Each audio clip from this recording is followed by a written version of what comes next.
जय राधा माधव कुंज बिहारी गोपीजन वल्लभ गिरिवरधारी।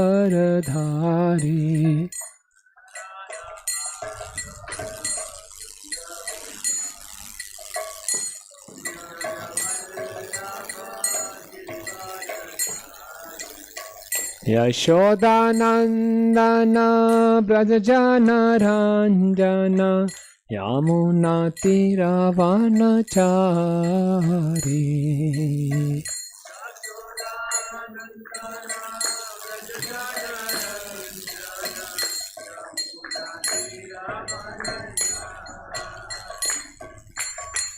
यशोदानंदन ब्रजजन रंजन यमुना तीरवनचारी।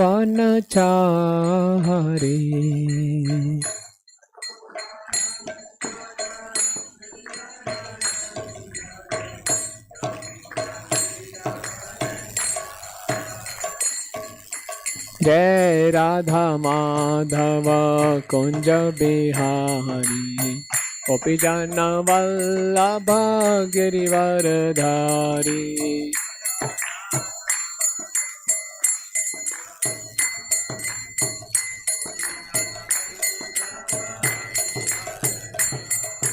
जय राधा माधव कुंज बिहारी गोपीजन वल्लभ गिरिवरधारी।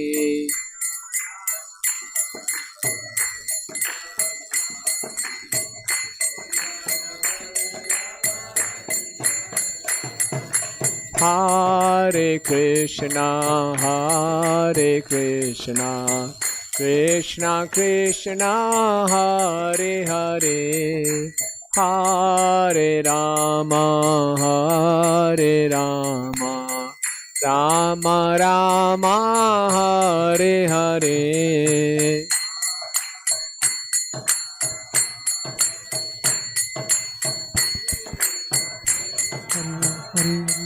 हरे कृष्ण।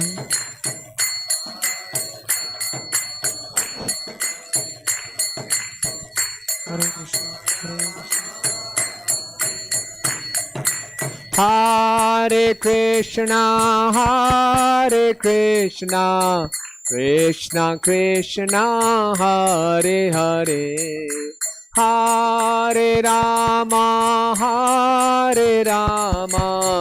राम राम हरे हरे। हरे कृष्ण हरे कृष्ण। हरे कृष्ण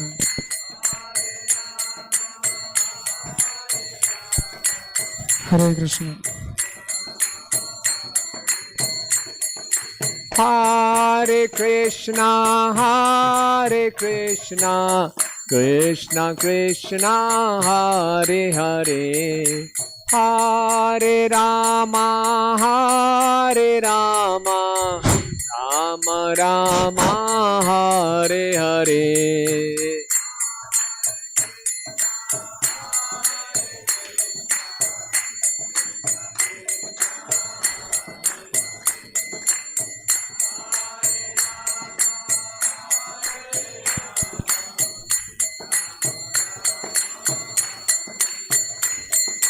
हरे कृष्णा कृष्णा कृष्णा हरे हरे हरे राम राम हरे हरे।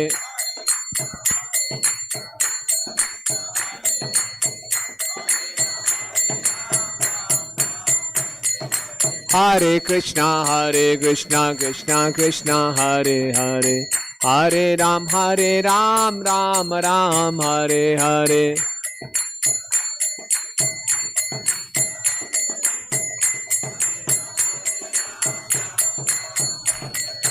हरे कृष्णा कृष्णा कृष्णा हरे हरे हरे राम राम हरे हरे।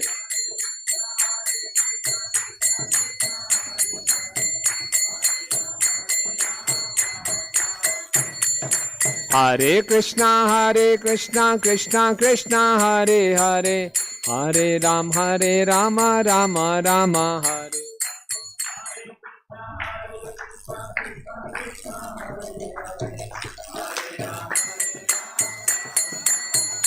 जय प्रभुपदा प्रभुपदा प्रभुपदा श्रील प्रभुपदा।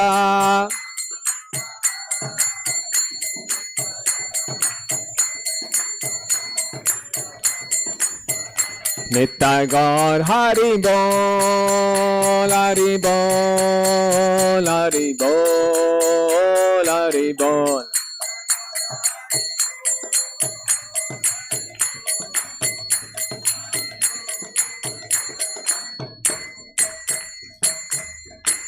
जय विष्णुपाद परमहंस प्रभुजीकाचार्य स्तोत्र Shri Srimad His Divine Grace Shri Bhaktivedanta Swami Srila Prabhupada की इस्कॉन फाउंडर आचार्य जगत गुरु Shri the whole world Shri Bhaktivedanta Swami Srila Prabhupada की जय विष्णुपाद परमहंस प्रभुजीकाचार्य स्तोत्र Shri Srimad His Divine Grace Bhaktisiddhanta Shri Thakur महाराज प्रभुपाद की अनंत कोटि वैष्णव वृंद की नामाचार्य श्री हरिदास ठाकुर की प्रेम से गौ श्री कृष्ण चैतन्य प्रभु नित्यानंद श्री अद्वैत गदाधर शिवासादि गौर भक्त वृंद की श्री श्री राधा माधव जी की श्री श्री गौर निताय की श्री श्री पंच तत्व की शालिग्राम शिला जी की प्रहलाद नरसिंह देव भगवान की वृंदे देवी तुलसी महारानी की ग्रंथराज श्रीमद् भागवतम की हिदाय गौर प्रेमानंदे।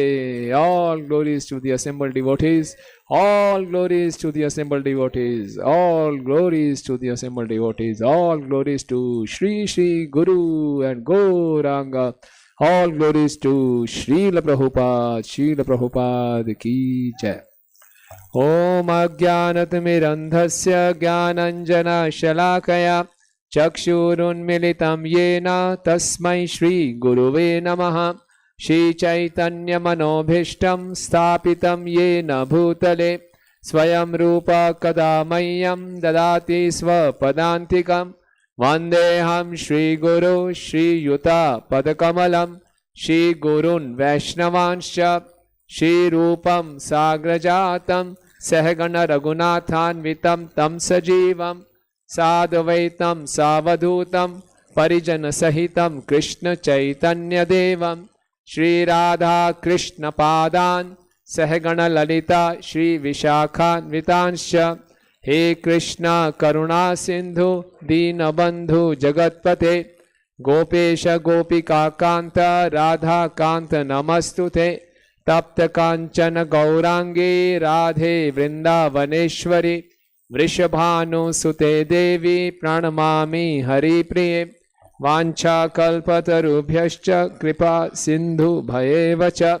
पतितानां पावनेभ्यो वैष्णवेभ्यो नमो नमः। जय श्री कृष्ण चैतन्य प्रभु नित्यानंद श्री अद्वैत गदाधर शिवासादि गौर भक्त वृंद। हरे कृष्णा कृष्णा कृष्णा हरे हरे हरे राम राम राम हरे हरे। नमः ओम विष्णुपादाय कृष्ण पृष्ठाय भूतले श्रीमते भक्ति वेदांत स्वामी निति नामिने नमस्ते सारस्वते देवे गौरवाणी प्रचारिणे निर्विशेष शून्यवादी पाश्चात्य देश तारिणे।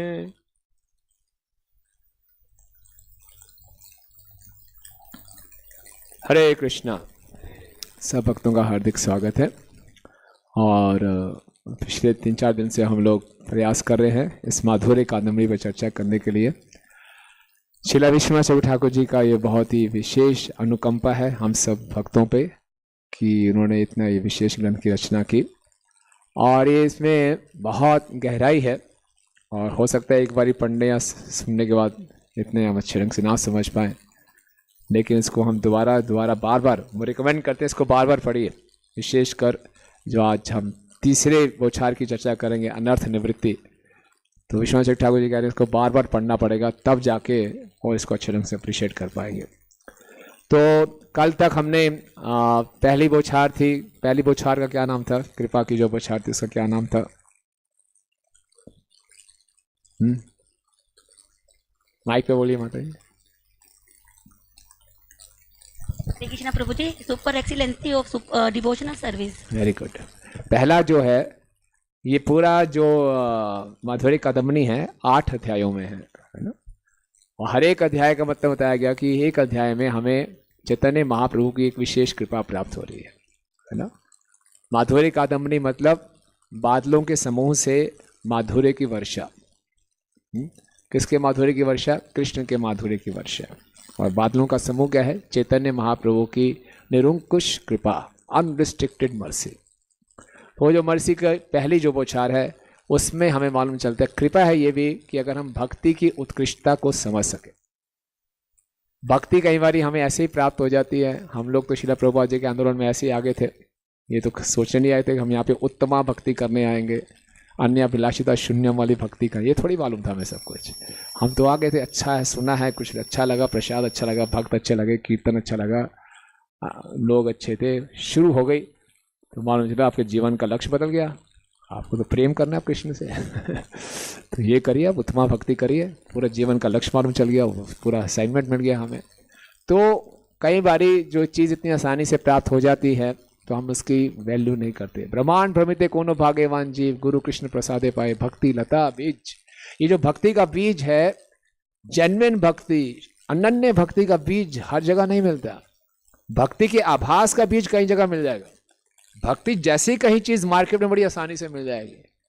आप टीवी चैनल खोलो, हर चैनल में भक्ति जैसी कोई चीज दिखाई दे रही है, लेकिन शुद्ध भक्ति जो कृष्ण को प्रसन्न करे, जो हमें कृष्ण के चरणों तक ले जाए, वो बहुत दुर्लभ है, बहुत दुर्लभ है।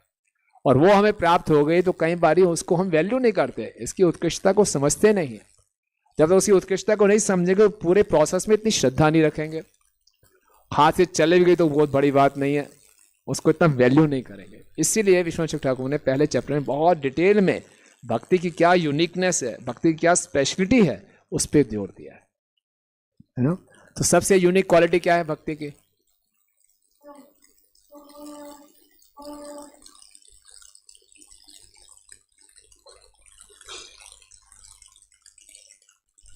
हरे कृष्ण प्रभु जी, भक्ति अराइजेस फ्रॉम भक्ति। हाँ, इसका मतलब इसका हमारे लिए क्या एप्लीकेशन हुआ, इसमें यूनिकनेस क्या है? लोग बोलते हैं पैसा पैसे को खींचता है, भक्ति भक्ति को खींचती है तो यूनिकनेस क्या है, इससे हमारे लिए क्या एप्लीकेशन है कि भक्ति भक्ति से प्रकट होती है। आपने सही बोला। इसका और मतलब क्या है प्रैक्टिकली, क्या समझे इसको, क्या इसमें क्या आपको मालूम चला? हाँ ये बात है, तो इससे आपको क्या साक्षात्कार हुआ? यानी श्री श्री राधा माधव जी की, श्री श्री गौर निताय की जय। भक्तों की सेवा, भक्तों के साथ एसोसिएट करना और भक्तों के साथ जो रिस्पेक्ट है उनकी करने से भक्ति मिलती है। हाँ, गुड, वेरी गुड। तो जो भक्तों के हृदय में भक्ति है वो ही मेरी भक्ति का कारण है। मुझे भक्ति प्राप्त हुई है, दूसरे भक्तों के हृदय में जो भक्ति थी उनसे मुझे प्राप्त हुई है।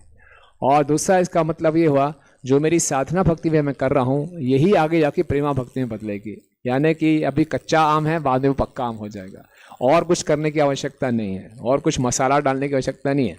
यहाँ तो संसार में मसाला डाल के आम को पका दिया जाता है, तो कोई मसाला डालने की आवश्यकता नहीं है, कोई आर्टिफिशियल तरीके की आवश्यकता नहीं है। नेचुरली अपने आप अगर हम भक्ति को सही ढंग से कर रहे हैं, जो अभी प्रेजेंट में हम अच्छा कर रहे हैं, तो हमारा फ्यूचर ब्राइट है। अगर हम वर्तमान को सही ढंग से जो भक्ति के अंगे उसका अच्छे ढंग से पालन कर रहे हैं।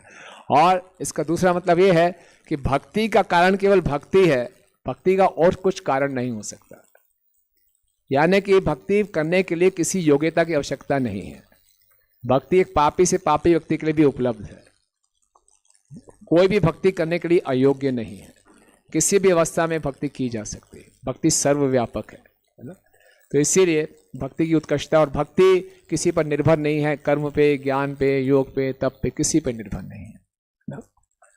और पापी से पापी व्यक्ति भी इसको कर सकता है। और अगर किसी भक्त में हमें कुछ, उसके भक्त में कुछ दुराचार भी नजर आ रहा है, तब भी उसको हमें साधु मानना चाहिए, क्योंकि उसके पास भक्ति है। ओके, ये पहला शॉवर था। दूसरा जो कृपा की बौछार थी वो था श्रद्धा, साधु संग और भजन क्रिया। श्रद्धा को हमने बहुत विस्तार में चर्चा किया था। श्रद्धा का क्या अर्थ है, आपको क्या समझ में आया? श्रद्धा श्रद्धा क्या है?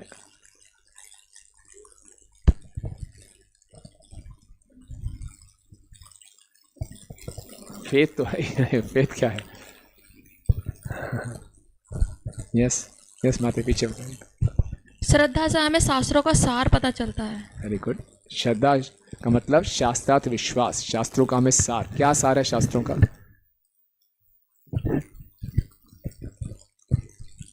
जो हमें मतलब जैसे वैदिक कल्चर में हम किस तरह से भक्ति कर सकते हैं या कैसे अपना आचरण बदल सकते हैं, जो भगवान या परंपरा से आ रहा है सारा शास्त्रों में। हाँ, तो इसका सार क्या है? सार भक्त मतलब साधु संग और भक्तों की सेवा। प्रोसेस बता दिया। सार क्या है? एसेंस। सर्विस करना कृष्ण की। हाँ, शरणागति, भगवान से प्रेम करना, भगवान की शरणागति लेना।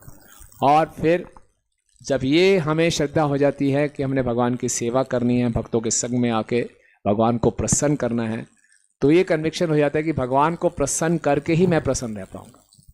पेड़ की जड़ में पानी डाल के ही मैं प्रसन्न हो पाऊंगा, है ना। हर इस व्यक्ति, हर संसार में व्यक्ति उस वस्तु में श्रद्धा रखता है जहाँ उसको लगता है उसको प्रसन्नता मिलेगी। हर व्यक्ति आनंद की खोज में है, जहाँ उसको लगे मुझे आनंद मिलेगा वहाँ उसकी श्रद्धा होती है। तो एक भक्त की जो निर्गुण श्रद्धा है, दिव्य श्रद्धा ये है कि भगवान की सेवा में ही मेरा आनंद है। तो ये श्रद्धा, ये कन्विक्शन, श्रद्धा शब्द विश्वास का ही सुदृढ़ निश्चय, कृष्ण भक्ति का ही सर्व कर्मकृत है। और मुझे कहीं इधर उधर अपने आनंद को ढूंढने की आवश्यकता नहीं है, कृष्ण की सेवा में ही आनंद है। ये कन्विक्शन, ये श्रद्धा है ना। इसी को शरणागति कहते हैं। वो पूरी शरणागति लेगा, राइट। और ऐसी श्रद्धा से हमें क्या क्या प्राप्त होता है? और किसी के अंदर ये श्रद्धा है, उसको क्या प्राप्त होता है? कैसे मालूम चलेगा मेरे पास ये श्रद्धा है? अगर ऐसे किसी के पास ये श्रद्धा है, किसी के हृदय में ऐसी श्रद्धा है, कन्विक्शन है कि कृष्ण को प्रसन्न करके मैं प्रसन्न रहूंगा, तो उसके क्या लक्षण होंगे?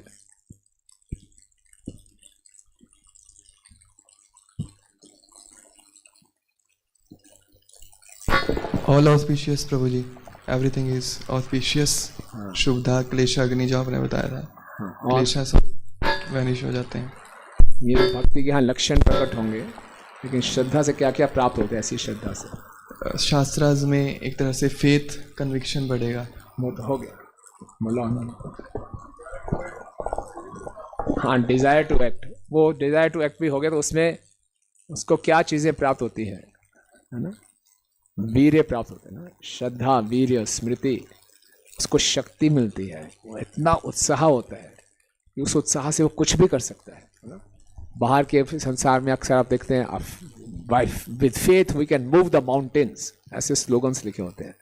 लेकिन वो सोचते अपने आप में विश्वास करके नहीं, भगवान में विश्वास करके हम माउंटेन्स को मूव कर सकते हैं। श्रील प्रभुपाद ने करके दिखाया है ना, प्रभुपाद जी के भक्ति सिद्धांत ठाकुर महाराज को। इतने ऑब्स्टेकल्स लेकिन पूरी श्रद्धा। भक्ति ठाकुर जी के जीवन में इतनी कठिनाइयाँ लेकिन पूरी श्रद्धा। जितनी श्रद्धा होगी हमारे जीवन में, जितनी भी अड़चने आएंगी हमें घबराएंगे नहीं, क्योंकि पूरी श्रद्धा है। प्रभुपाद ने इतनी अड़चनों को फेस किया लेकिन गुरु के आगे में पूरी श्रद्धा।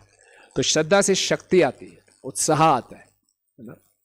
और श्रद्धा से स्मृति है, क्लैरिटी ऑफ माइंड, कोई डाउट्स नहीं रहते, कोई संशय नहीं रहते। तो जब तक संशय रहेंगे हमारा मन अशांत रहेगा, है ना। और जो संशय उत्पन्न होते हैं वो हमारी देहात्म चेतना के कारण उत्पन्न होते हैं। तो संशय उत्पन्न होंगे। क्योंकि संशय उत्पन्न होते हैं? क्योंकि मन के अंदर संस्कार हैं। वो बोले ऐसे कैसे छोड़ के जाओगे, आनंद तो इन चीज़ों में है। तो क्या वास्तव में भगवान की सेवा में आनंद मिलेगा? ये संशय। तो उसके कारण वो संशय के कई रूप ले लेते हैं। तो इसीलिए जब श्रद्धा होगी तो माइंड एकदम क्लियर होगा और प्रसन्नता होगी, उत्साह होगा। ये श्रद्धा के लक्षण हैं। ओके, हाँ जी, ज्ञान। हाँ, ज्ञान, असली दिव्य ज्ञान प्राप्त होगा। और इस संसार से, जो हम संसार के इंद्र तृप्ति के गुलाम बने हुए हैं, उससे मुक्ति होगी। और श्रद्धा कितने प्रकार की हमने चर्चा की थी? 2 प्रकार। कौन कौन से? शास्त्रिक और लौकिक। और दूसरे नाम क्या थे इसके? ये जीव गोस्वामी जी ने नाम दिए। विश्वनाथ चक्रवर्ती ठाकुर जी ने क्या नाम दिए थे? हाँ, स्वभाव की और बलोत्पादिका। तो शास्त्रीय और स्वभाव की एक है। और लौकिक श्रद्धा या बलोत्पादिका श्रद्धा क्या होती है?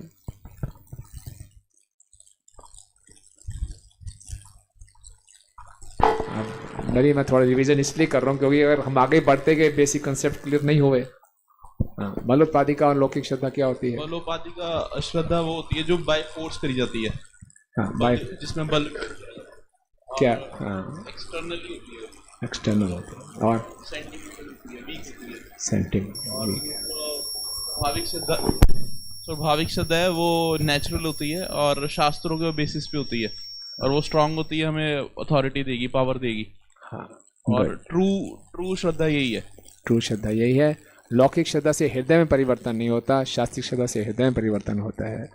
जिसके पास शास्त्रिक श्रद्धा है उसका पब्लिक व्यवहार और प्राइवेट व्यवहार एक ही होगा। जब वो अकेला है तब भी वो वैसे व्यवहार करेगा और पब्लिक में है तब भी वो वैष्णव की तरह व्यवहार करेगा। और जिसकी लौकिक श्रद्धा है वो केवल पब्लिक में सही दिखाएगा मैं अच्छा भक्त हूँ, अपने प्राइवेट मोमेंट्स में उसके अपने उसके विचार होंगे। ओके। और जो ये लौकिक श्रद्धा है इससे कई नुकसान होते हैं पूरे समुदाय में। क्या क्या नुकसान होते हैं? अगर एक भक्तों के समुदाय में अधिकांशतः लोग लौकिक श्रद्धा के स्तर पे हैं तो क्या क्या नुकसान होंगे?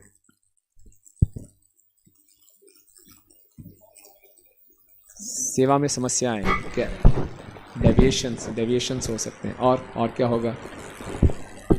जी कल्ट बनेगा इससे। कल्ट बनेंगे, गुट बनेंगे, है ना? और कोऑपरेशन नहीं होगा। एग्जैक्टली, यस माता जी। फेथ नहीं रहेगा एक दूसरे डिवोटी में। हाँ, लड़ाई झगड़े होंगे, गुट्स बनेंगे और नई नई प्रैक्टिसेस शुरू हो जाएंगी, है ना? जो शास्त्रों में नहीं है, सुनी सुनाई बातों से नई नई प्रैक्टिसेस शुरू हो जाती है ना? अब ये बता सकते हैं ऐसी कुछ बहुत चर्चित प्रैक्टिसेस इस्कॉन में जो कि शास्त्रों के आधार पर नहीं है?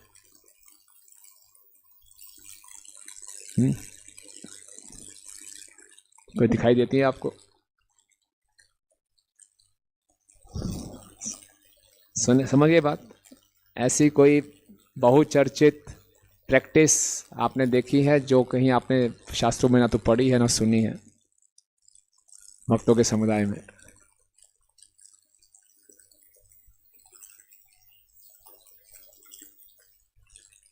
हम जो कुछ भी करते हैं पूरा शास्त्रों के अनुसार है, पक्का बहुचर्चित। ऐसे मतलब कि है करना ही ठीक है, मतलब कि ऐसा नहीं, हम मैं ये नहीं कह रहा कि इंडिविजुअल लेवल पे हम सब शास्त्रों को अच्छे ढंग से पालन कर रहे हैं कि नहीं, लेकिन ऐसी चीज़ें जिसको सही माना जा रहा है लेकिन वो ठीक नहीं है।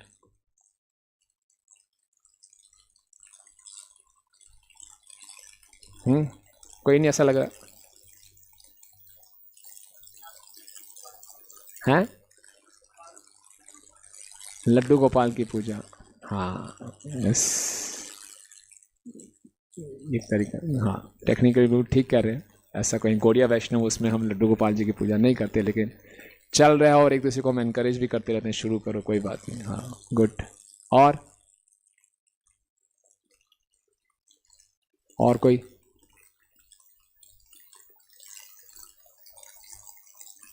कहीं एक जगह ऐसा लेक्चर ले रहा था, किसी ने बोला जैसे कि हम जाते हैं ना, बाहर जाते हैं कहीं प्रसाद पाना हो तो आपने सुना है ऐसा कहीं कि कोई भी चीज़ ले लो मार्केट से, उसको बोलो विष्णु विष्णु विष्णु तो भोग लग जाता है? किया ऐसा कभी? सुना है? ठीक है ये ठीक है क्या कोई हम चीज़ लेते हैं और उसको विष्णु विष्णु विष्णु कह के हम पालें? लेकिन हम करते हैं ऐसा कि नहीं करते? या कहीं लिया उसको कंठी से टच करा दिया, भोग लग गया है? या फिर अपने घर से थोड़ा सा कोई प्रसाद ले गए, उसको बीच में डाल दिया, छिड़क दिया तो वो भोग प्रसाद बन गया? नहीं है, मैं पूछ रहा हूँ ऐसा है कि नहीं है? हैं? कहीं कह रहे हैं, कहीं कह रहे नहीं हैं, कहीं कहीं देखने को मिलता है। मैंने पूछा किसी, मैंने भी किया ऐसा, मुझे भी किसी ने बताया कई साल तक करता रहा मैं तो किसी एक वरिष्ठ भक्त ने मुझे उसके सामने भी किया, मैंने बोले इसको भोग लगाया, मैं कभी लगाया ऐसे छिड़क दिया मैंने कुछ, बोले बन गया ये प्रसाद? मैं कहा हाँ। किसने बताया? किया, कई सालों से कर रहा हूँ। ऐसे ही होता है। बट कैसे, क्या कैसे बताओ कैसे हो गया? आपने ऑफर किया नहीं, ऐसे छिड़कने से हो गया? घर में आप भगवान को कुछ भी आगे सामने खाली सेब रख दो और अपना मटर पनीर बनाओ, थोड़ा सा सेब छिड़क दो, वो प्रसाद बन गया। भगवान को ऑफर करना है, जैसे भी सुविधा मेंटली ऑफर कर दीजिए, कुछ भी ऑफर कीजिए, ऑफर तो कीजिए। खाली मिक्स करने से थोड़ी, मिलाने से थोड़ी, साथ में टच करा दिया हो गया, है कि नहीं ऐसा? तो कई बारी हम अपनी कन्वीनियंस से, जो कन्वीनियंट होता है, एक बारी किसी ने कर दिया, उसको बता दिया, तो वो कन्वीनियंस से उसको बना देते हैं ना। एक बार एक ऐसी मठ था, वहाँ पे गुरु जी लेक्चर देते थे, तो बिल्ली बड़ी परेशान करती थी, घूमती रहती थी बिल्ली। तो उन्होंने शिष्य को, बिल्ली को पकड़ो, उसके ऊपर टोकरी डाल दो, ये बहुत परेशान करती है। तो बिल्ली के ऊपर टोकरी डालते थे, वो लेक्चर देते थे, बस शांतिपूर्वक लेक्चर हो जाता था। तो रोज की प्रथा बन के बिल्ली आती थी, टोकरी डालते थे, वो लेक्चर हो जाता था। गुरु जी ने शरीर छोड़ दिया, उनका अगला शिष्य ने गद्दी में बैठ के लेक्चर देने लगा। तो ढूंढे बिल्ली कहाँ, पहले बिल्ली को लाओ, बिल्ली को रखो, उस पर टोकरी रखो, तब लेक्चर शुरू करेगा। तो प्रथा बन गई कि लेक्चर शुरू करने से पहले बिल्ली जरूर होनी चाहिए, उसके बाद टोकरी जरूर रखी होनी चाहिए। तो ऐसे 3-4 पीढ़ियों में चलता रहा।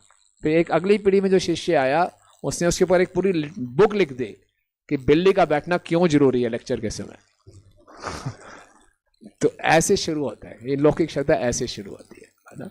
कोई लॉजिक नहीं होता, एक से सुना, दूसरे से सुना, किसी ने क्वेश्चन नहीं किया, ये लौकिक श्रद्धा है, सेंटिमेंटल है। तो इससे बचना है। तो श्रद्धा हमें जो है, ये शास्त्रिक श्रद्धा को अपना विकसित करना है। और शास्त्रिक श्रद्धा को सबसे अच्छा विकसित करने का तरीका है भक्तों का संग। शुद्ध भक्तों का संग करें, ऐसे भक्तों का संग करें जिनकी शास्त्रिक श्रद्धा विकसित है। और उन भक्तों के संग में हम सीखें, उनके भाव को जानने का प्रयास करें, कितने समर्पित भाव से वो सेवा में लगे हुए हैं। तो इससे जैसे भक्ति भी इन्फेक्शस है ना, भक्ति का भी इन्फेक्शन होता है। जितना भक्तों का संग करेंगे अच्छे ढंग से, उतना ज़्यादा हमें उनका इन्फेक्शन होगा, हमारे हृदय में भक्ति का संचार होगा। और क्योंकि हमें मालूम चला है भक्तों के हृदय से भक्ति हमारे हृदय में आती है। जब भगवान श्री कृष्ण प्रकट हुए तो पहले वसुदेव के हृदय में आए, वसुदेव के हृदय से देवकी के हृदय में आए। इसी ढंग से भक्तों के हृदय में जो भक्ति है, उससे हमारे हृदय में भक्ति का पोषण होता है। इसलिए हमारा पूरा ये उद्देश्य रहना चाहिए कि हम भक्तों को प्रसन्न कर सकें। उनके हृदय को प्रसन्न करेंगे तो उनके हृदय से भक्ति हमारे हृदय में स्थानांतरित होगी। हमने उदाहरण कौन सा दिया था इसका? श्रील प्रभुपाद जी के जीवन से, कि प्रभुपाद जी की कृपा से एक भक्त को भक्ति मिली। भूल गए? गिरिराज स्वामी महाराज का, है ना। गिरिराज महाराज जब पहली बार मिले थे प्रभुपाद जी से, तो उन्होंने प्रश्न पूछा, हम गुरु को कैसे पहचानेंगे? तो प्रभुपाद जी ने उत्तर दिया, it depends what you want to be God और you want to be servant of God. Giriraj Maharaj हैरान हो गए। तभी उन्होंने अपने हॉस्टल के कमरे में पीछे पोस्टर लगाया होता, यू आर गॉड। उस समय प्रभुपाद को कैसे मालूम चल गया कि मैं इस चक्कर में फंसा हुआ हूँ। इतना प्रभुपाद में विश्वास बैठ गया कि भक्तों के संग में आए, जप करना शुरू किया, फोन पे उनकी दीक्षा हो गई। जब अगले साल प्रभुपाद फिर आए, फिर से प्रभुपाद ने लेक्चर दिया, फिर से गिरिराज महाराज ने हाथ उठा के प्रश्न पूछा, तो प्रभुपाद पहचान गए। Oh you are the same boy, last year also you asked the question and I prayed to Krishna let this boy become a good devotee. Prabhupada ने प्रार्थना की और फिर वो आज गिरिराज महाराज बने, है ना। तो ये है, भक्तों के हृदय को हम प्रसन्न करें, इसका मतलब है भक्ति संजायते भक्ति। तो उसके बाद अब शुरू होते हैं साधु संग में हम चर्चा की, फिर भजन क्रिया। और देखिए जब भजन क्रिया अब हम शुरू कर रहे हैं, एक तरफ तो हमारे पास श्रद्धा है, श्रद्धा की एक बूंद है ना, वो हमें बता देगी हमें कृष्ण को प्रसन्न करना है, गुरु को प्रसन्न करना है। और एक तरफ हमारे संस्कार हैं। तो भजन क्रिया इस समय बहुत संघर्ष में है, एक इंटरनल संघर्ष चल रहा है हमारी श्रद्धा में और हमारे संस्कारों में। ओके, और इस समय में जो भक्त होता है, उसकी जो साधक है, उसकी जो मैच्योरिटी लेवल बहुत कम है, उसका जो मिथ्या अहंकार बहुत बड़ा हुआ है, और उसके कारण उसको कठिनाइयाँ आती हैं। और क्योंकि इस भजन क्रिया में उसको कठिनाइयाँ आ रही हैं व्यक्तिगत रूप से भी, और उसको दूसरे भक्तों से संबंध बनाने में भी बहुत कठिनाइयाँ आती हैं। इसीलिए जो भक्त होते हैं, जो भजन क्रिया में संघर्ष कर रहे हैं, संबंधों में कुछ अनबन बनी रहती है, क्योंकि हर व्यक्ति अपने आप में संघर्ष कर रहा है ना। तो संबंध भी मधुर नहीं हो पाते। तो इसकी 6 स्टेजेस बताई गई। पहली स्टेज क्या थी? उत्साहमयी, सडन एंथुजियाज्म, है ना। क्या होता है सडन एंथुजियाज्म? कल ही बताया था। यस माता जी। हरे कृष्णा प्रभु जी, आपने बताया था जो न्यू कोई साधक बनता है तो वो उसमें बड़ा उत्साह होता है, वो हर काम अपने बल पे सब करना चाहता है कि मैं ये कर दूंगा, ये कर लूंगा, लेकिन उसमें भक्ति नहीं होती, सिर्फ उत्साह होता है, थोड़े टाइम के बाद फिर वो डाउन हो जाता है। उत्साह क्यों होता है उसमें? क्या दिखाना चाह रहा है वो? कि वो दिखाना चाह रहा है कि मैं सबसे सुपीरियर हूँ और मैं सब। हाँ, मैं आपसे सुपीरियर हूँ, है ना। मैं 16 माला का जप करता हूँ, मैं 4 नियमों का पालन कर रहा हूँ, आप ये नहीं करते, मैं आपसे सुपीरियर हूँ। इस सुपीरियरिटी के कारण उसको उत्साह है ना। और जैसे उदाहरण देते हैं, कोई स्टूडेंट है तो उसका अच्छे कॉलेज में एडमिशन हो गया, उसके साथ के लोगों का नहीं हुआ, तो उनको दिखाने के लिए कि मैं आपसे श्रेष्ठ हूँ, तो ये उत्साह है ना। तो ये जो उत्साह है, हालांकि वो कनिष्ठ अधिकारी है, लेकिन अपने आप को दिखाता है कि मैं बहुत उन्नत स्तर पे हूँ, तो स्टडर एंथुजियाज्म है। ये जो उत्साह है ये अज्ञानता से उत्पन्न हुआ है। और जो उपदेशामृत में रूप गोस्वामी जी बता रहे हैं उत्साह निश्चय धैर्य, वो उत्साह एक बुद्धिशील प्रभुपाद कहते हैं उत्साह मीन्स एंडेवर्स विद इंटेलिजेंस। दूसरा है घन तरला, कभी वो एंथुजियास्टिक होता है, कभी बड़ा लिथार्जिक हो जाता है ना।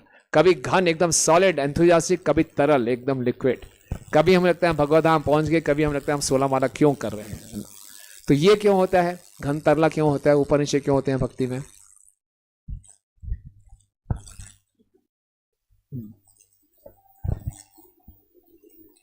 पब्लिक ओपिनियन से कोई हमारी प्रशंसा कर दे तो हम उत्साहित हो जाते हैं, कोई क्रिटिसाइज कर दे तो हम हतोत्साहित हो जाते हैं।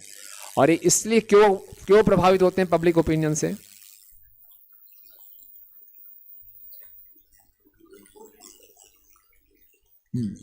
इसमें क्यों प्रभावित होते हैं? मान सम्मान के कारण।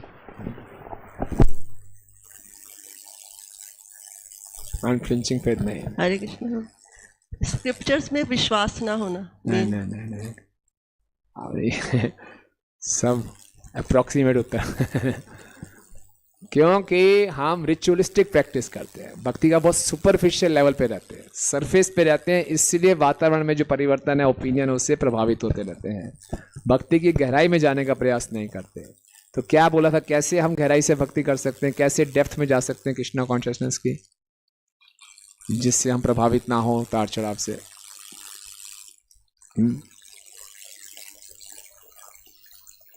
Yes mother.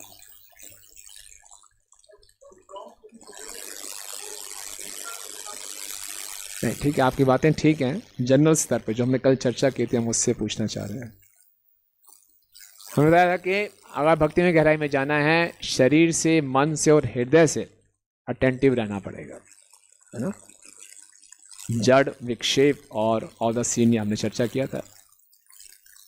बॉडी से भी अटेंटिव, माइंड से भी अटेंटिव और हार्ट से भी अटेंटिव। जो भी हम सेवा करें उसको हृदय में दें, हमेशा अपने लक्ष्य को सामने रखें। साधना वही प्रभावशाली है जिसमें साधक हमेशा साध्य को नज़र रखता है कि मेरे लाइफ का गोल क्या है, ये मैं जो सेवा कर रहा हूँ किस लिए कर रहा हूँ। कई बार हम सेवा करते हैं, कुछ भी करते हैं, भूल जाते हैं किसके लिए कर रहे हैं, किसकी प्रसन्नता के लिए कर रहे हैं, इससे मुझे क्या प्राप्त होने वाला है। अगर हम साध्य को भूल जाएंगे, अल्टीमेट गोल को भूल जाएंगे, तो हम इतने उत्साहित नहीं रहेंगे। हमेशा ये याद रखेंगे, तकलीफ आ भी रही है। प्रभुपाद हमेशा, जब प्रभुपाद अमेरिका में गए, प्रभुपाद को सफलता नहीं मिल रही थी, तो प्रभुपाद कई बारी वापस आते थे हार्बर में पूछने के लिए भारत के लिए शिप वापस कब जा रही है, लेकिन अचानक फिर याद करते नहीं मेरे गुरु के आदेश क्या हैं, फिर से वो वापस आ जाते थे, भारत नहीं गए। तो इसीलिए अपने लक्ष्य को हमेशा सामने रखेंगे, तो फिर हम कौन हमें क्रिटिसाइज कर रहा है, कौन हमें अप्रिशिएट कर रहा है, इससे हम इतने प्रभावित नहीं होंगे। तो इसके लिए जो भी हम भक्ति क्रिया कार्य करें उसको गहराई से करने का प्रयास करें। तीसरा है व्यूड विकल्पा, है ना। व्यूड विकल्पा क्या है कि विकल्प मीन्स ऑप्शंस, है ना। इतने ऑप्शंस हैं, उसके बाद इतने ऑप्शंस हैं कि वो भ्रमित हो जाता है। एक भक्त जब भक्ति में जुड़ता है तो उसको लगता है ऐसी भक्ति करूँगा पूरे भक्त को, पूरे घर को भक्त बना दूंगा। पत्नी भी दीक्षा ले लेगी, बच्चे भी दीक्षा ले लेंगे, घर में बहुत अच्छा वातावरण हो जाएगा, सब मिलके भक्ति करेंगे। फिर अचानक लगता है अगर उन्होंने मेरी बात नहीं मानी तो अपना समय व्यर्थ क्यों गंवाऊँ, चुपचाप बिजनेस पैक करता हूँ और मायापुर चला जाता हूँ, वृंदावन जाता हूँ, एक फ्लैट लेके आराम से श्रवण कीर्तन करूँगा, ये कर लूँगा। कहीं ऐसा तो नहीं है बड़ी इमेच्योर स्टेज पे कर रहा हूँ, है ना। मुझे संसार में रहना चाहिए और दुख सहने चाहिए और वैराग्य नेचुरल उत्पन्न होना चाहिए, उसके बाद देखेंगे। ठीक है भाई, लगता है नहीं नहीं नहीं, श्रीमद् भागवतम के 30वें स्कंद में ऐसा लिखा है कि घर तो 7वें स्कंद में भी लिखा है अंधकूप है, और ये भी वर्णन आता है 5वें स्कंद में। भरत महाराज युवावस्था में थे, अपने पूरे राजपाट पत्नी को सबको छोड़ कर चले गए, ऐसा त्याग है जैसे कोई मल के त्याग किया के निकल जाता है। तो ये ठीक है, तो मुझे तुरंत घर त्याग देना चाहिए। फिर अचानक जाता नहीं, 11वें स्कंद में भी भगवान ने उद्धव को ये बताया है कि कोई अगर घर छोड़ कर चला जाए और छोड़ते जाने के बाद फिर घर का स्मरण करे, मेरे बूढ़े माँ बाप का क्या हो रहा होगा, बच्चों का क्या हो रहा होगा, ऐसा व्यक्ति तो नरक में जाएगा, अपनी जिम्मेवारियों से भाग रहा है। तो बेचारा कंफ्यूज हो जाता है, कभी ये करूं वो करूं, ये करूं ये करूं, है ना। जो युवा है वो ये सोचता रहता है, अभी मैं ब्रह्मचारी बनूं ना बनूं, ब्रह्मचारी बनूंगा तो क्या होगा, नहीं बनूंगा तो क्या होगा, मुझे अपने आप से ईमानदार रहना चाहिए, हृदय में तो गंदी इच्छाएं हैं, नहीं नहीं नहीं मुझे अपना जीवन समर्पित करना है, ये तो चलता रहेगा, कभी ये कभी वो, कभी ये कभी वो, है ना। और हर ऑप्शन के लिए उसके पास एक शास्त्रों का कोट है, ये श्लोक सुनाएगा, ये श्लोक सुनाएगा, देखो शास्त्र में ये भी तो लिखा है, ये भी तो लिखा है, उसको समझ नहीं आता मेरे लिए फिट क्या होगा। कितने वक्तों में ऐसा निकलता है, होता है कभी कभी ऐसा। अब बहुत हो गया, मैं थोड़ा सोचता हूँ बिजनेस को अब अच्छे ढंग से कर लेता हूँ, फिर 5 साल बाद वाइंड अप करके फुल टाइम करेंगे फिर भक्ति। फिर कभी क्या ऐसा लगता रहता है ना। कभी भक्तिनाथ ठाकुर का उदाहरण याद आता है, कभी भक्ति सिद्धांत स्वामी ठाकुर का उदाहरण याद आता है, कभी किसका उदाहरण याद आता है, और पता नहीं चलता क्या करें। तो ऐसा व्यक्ति जो है ना, उसको असली हमेशा एक गुरु की आवश्यकता है जो उसका मार्गदर्शन करें। और हमने कहा था कि हर स्टेज में एक पर्टिकुलर कमजोरी के साथ साधक संघर्ष कर रहा है। उस साहमय स्टेज में उसकी कौन सी कमजोरी है वो नीचे स्तर का भक्त, लेकिन दिखाना चाहता है अपने को ऊपर के स्तर का। घन तरला में उसकी कौन सी कमजोरी है कि वो लोगों की प्रशंसा और लोगों के मतलब के क्रिटिसिज्म से, निंदा से बहुत ज्यादा प्रभावित हो जाता है। और व्यूड विकल्पा में उसकी क्या कमजोरी है कि वो अपनी जिम्मेवारी खुद नहीं उठाना चाहता, जिम्मेवारी से बचना चाहता है, डरता है जिम्मेवारी लेते हुए। ये ऑप्शन करूंगा तो नहीं ये हो जाएगा, ये ऑप्शन करूंगा तो नहीं ये गड़बड़ हो जाएगी। तो डिसीजन लेने में, खुद लेने में घबराता है, अपनी जिम्मेवारी लेने में डरता है। तो उसके पास तरह तरह के ऑप्शंस हैं, वो बड़ा परेशान रहता है ना। तो ये है व्यूड विकल्प, राइट। इसके बाद आता है चौथा, विषय संग्रह। विषय संग्रह वो स्टेज है जिसमें उसका बहुत संघर्ष चल रहा है भौतिक इंद्र तृप्ति से। और इंटरेस्टिंग बात यह है कि विश्वनाथ चक्रवर्ती ठाकुर जी ने इसको पहले स्टेज पे नहीं रखा, 4th स्टेज पे रखा है। ऐसा क्यों?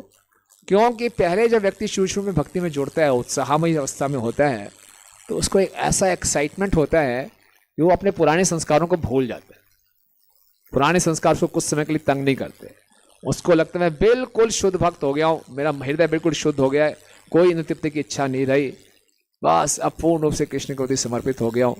तो स्टार्टिंग में उसको ऐसी भावना आती है, लेकिन जब धीरे धीरे उसका उत्साह भी है और उसने कोई ऑप्शन भी ले लिया, व्यू विकल्प में से एक विकल्प भी ले लिया, चलो जी मैं इस आश्रम में सेट हो जाता हूँ, अब इतना कर लेता हूँ, तब क्या होता है, पुराने संस्कार जागना शुरू होते हैं, अपना सर उठाते हैं अपना, है ना, कि हम खत्म नहीं हुए थे।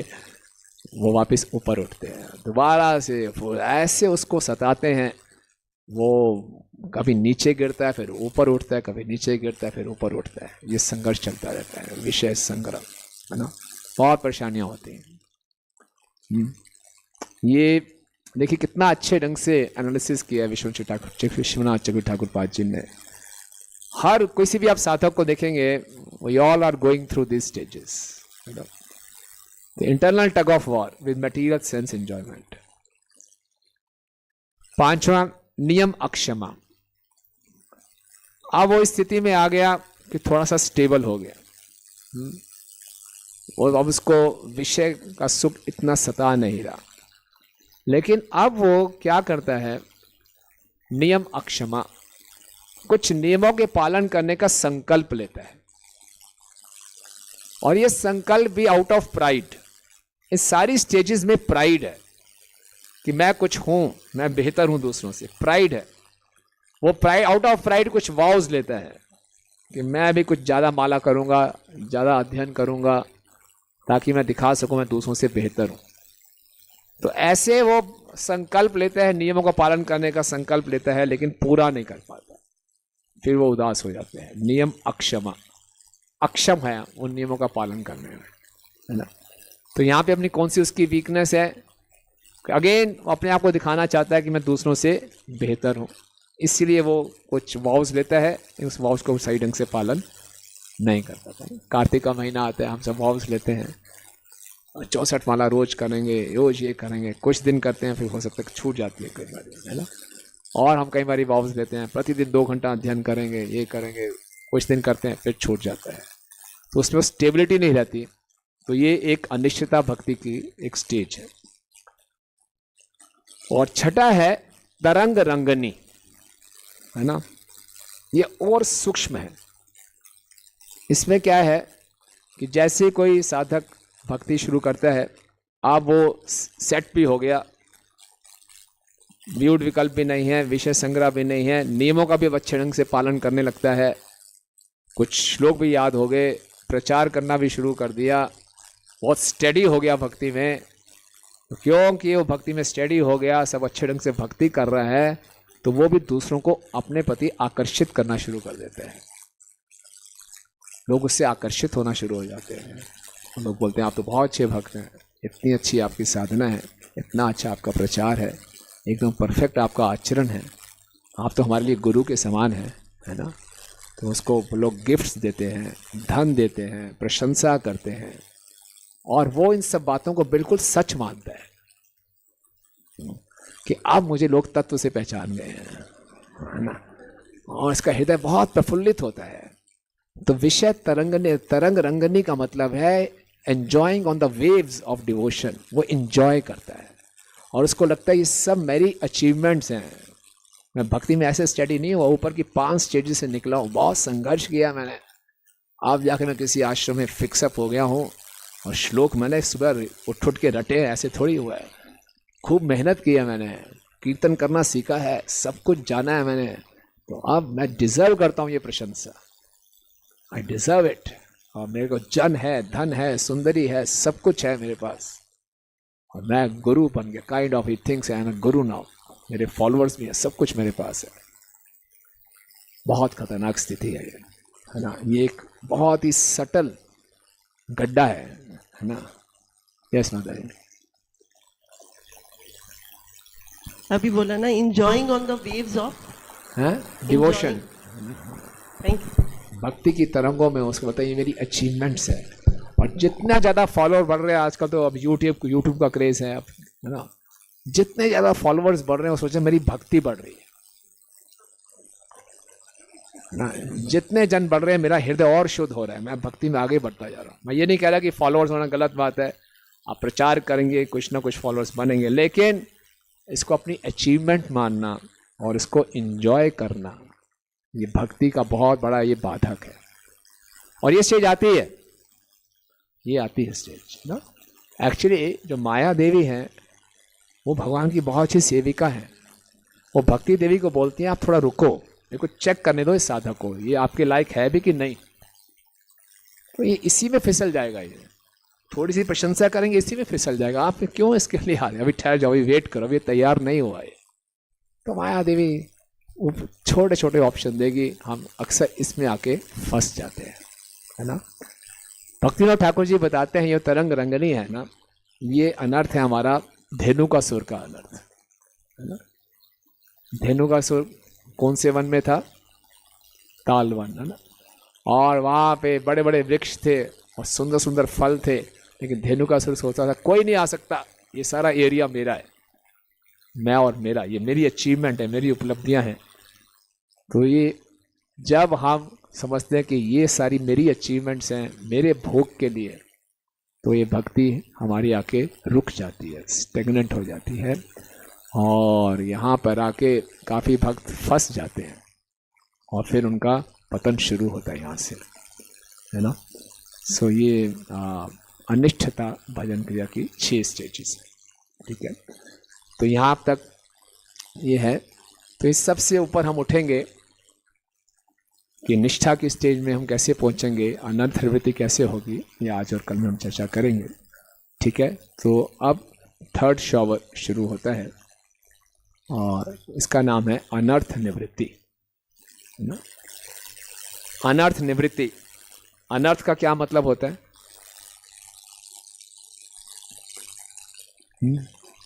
जिसका कोई अर्थ ना हो। अर्थ का क्या मतलब होता है? जिसकी कोई वैल्यू हो। अर्थ में जैसे जब पैसे है उसकी कुछ वैल्यू है, अनर्थ जिसकी कोई वैल्यू नहीं है। तो ऐसी कौन सी चीज़ है जिसकी कोई वैल्यू नहीं है और उसकी निवृत्ति, क्या अनर्थ है? काम, क्रोध, लोभ इत्यादि, है ना। तो वास्तव में अर्थ क्या है?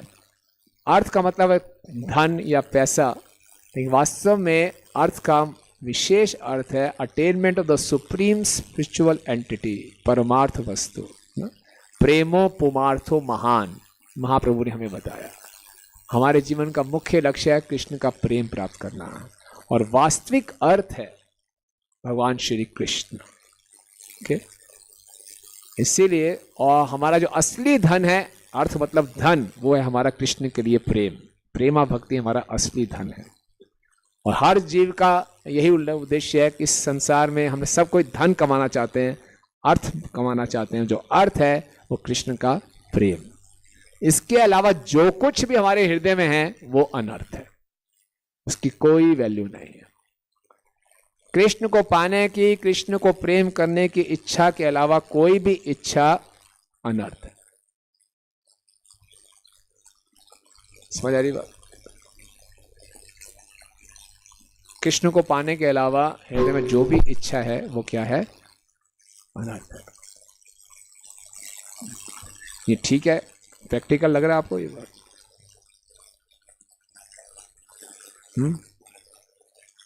कृष्ण को पाने के अलावा जो भी इच्छा है, आप बोलेंगे हम तो घर में हैं, हमारे अंदर कई इच्छाएं, बिजनेस को एक्सपेंड करना, ये करना है, वो करना है, वो सब क्या है? वो सब अनर्थ हो गया। इसी तरह को अनर्थ है वो सब। क्यों? तो फिर परिवार का पालन पोषण नहीं करेंगे क्या? हाँ जी, हाँ mic.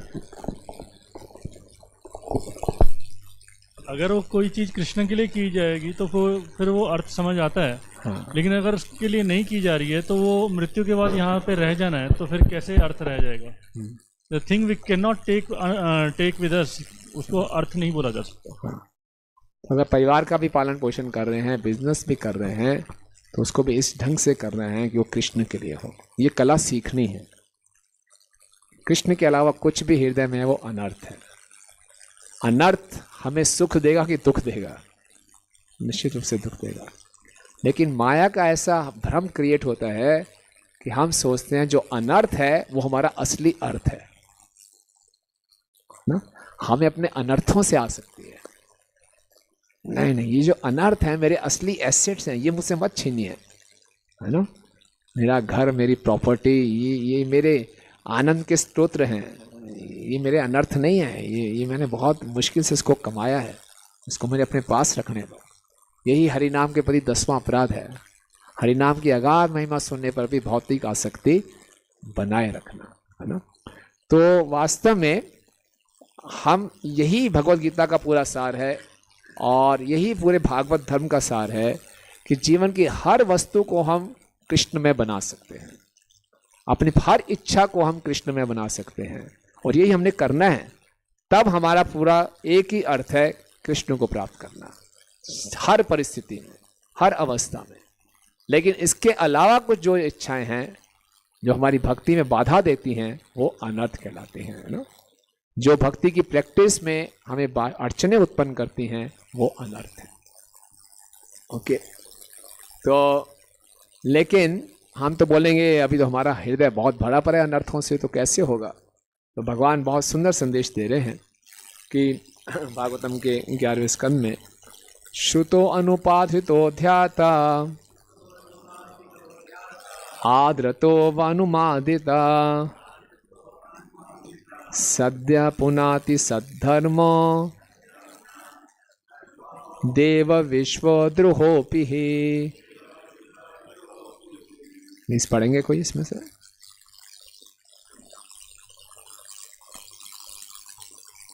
Your devotional service rendered to the Supreme Lord is spiritually so potent. so potent that simply by hearing about such transcendental service, by chanting its glories in response, by meditating on it, by respectfully and faithfully accepting it, or by praising it, the devotional service of others, even person who hate the demigods and all other living beings, can be immediately purified. बहुत ही अच्छा श्लोक है। आप देखिए कि भगवान की जो भक्ति है वो आध्यात्मिक रूप से इतनी शक्तिशाली है, केवल इसके बारे में सुनने मात्र से, भगवान की भक्ति की महिमा गाने मात्र से, इस पे मनन करने मात्र से, इसको आदरपूर्वक स्वीकार करने मात्र से, या दूसरों की भक्ति की प्रशंसा करने मात्र से निकृष्ट से निकृष्ट व्यक्ति भी जो देवताओं से घृणा करता है, दूसरे जीवों से घृणा करता है, वो भी तुरंत शुद्ध हो जाए। भक्ति में इतनी शक्ति है, किसी दूसरे की भक्ति की प्रशंसा करने मात्र से हम शुद्ध हो जाएंगे, और फिर उसको स्वीकार करना, उसका गुणगान करना, एक उसका श्रवण करना, ये है। तो हमारे हृदय में जितने भी अनर्थ हैं हम तुरंत मुक्ति पा सकते हैं अगर हम भक्ति की इस महिमा को समझें और भक्ति को स्वीकार करें। ओके, तो नरोत्तम दास ठाकुर जी प्रेम भक्ति चंद्रिका में बहुत सुंदर बताते हैं, अंतरया नहीं जाए ऐ से परम भय, मेरे अनर्थ नहीं जा रहे, इससे मैं बहुत भयभीत हूं। एक साधक की यही चिंता होनी चाहिए, मेरे अनर्थ नहीं जा रहे मैं इससे। पर नरोत्तम दास ठाकुर जी जिनके प्राकट्य से पहले ही चैतन्य महाप्रभु ने घोषणा कर दी थी, जिनके लिए महाप्रभु पहले से ही कृष्ण प्रेम छोड़ कर गए थे, है ना, और जो भगवान की नित्य लीला में भगवान की नित्य पार्षद हैं, वो एक साधक के रूप में हमें क्या संदेश दे रहे हैं कि एक साधक को हमेशा भय होना चाहिए कि मेरे हृदय में बहुत अनर्थ है, कैसे मैं इनसे मुक्त होऊंगा, है ना। तो ये जो अनर्थ हैं, ये मुख्यतः अनर्थ क्या है? भौतिक इच्छाएं, है ना। कृष्ण को प्रसन्न करने के अलावा जो भी इच्छा है वो भौतिक इच्छा है, वो अनर्थ है। ओके, और इन भौतिक इच्छाओं को हृदय में रखना हमारे लिए बहुत खतरनाक है।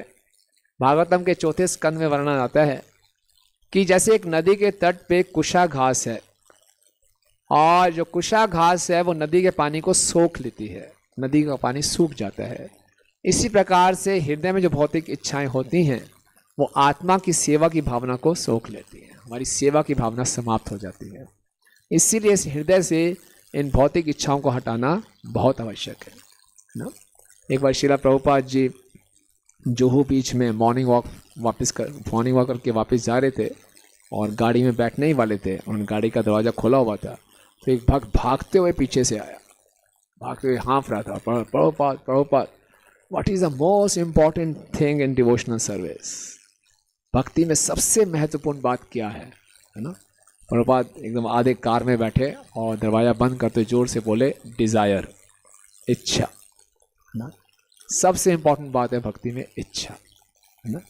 हमारे हृदय में क्या इच्छा है? और श्रीला प्रभुपाद कहते हैं हम कृष्णा कॉन्शियसनेस में आए हैं अपने हृदय में जो इच्छाएं हैं उनकी क्वालिटी को बदलने के लिए। कोई भी व्यक्ति इच्छा रहित नहीं रह सकता, इच्छाएं तो रहेंगी। जीवात्मा के पास एक ही शक्ति है, इच्छा शक्ति। जीवात्मा है, सोल है, तो डिजायर्स रहेंगे।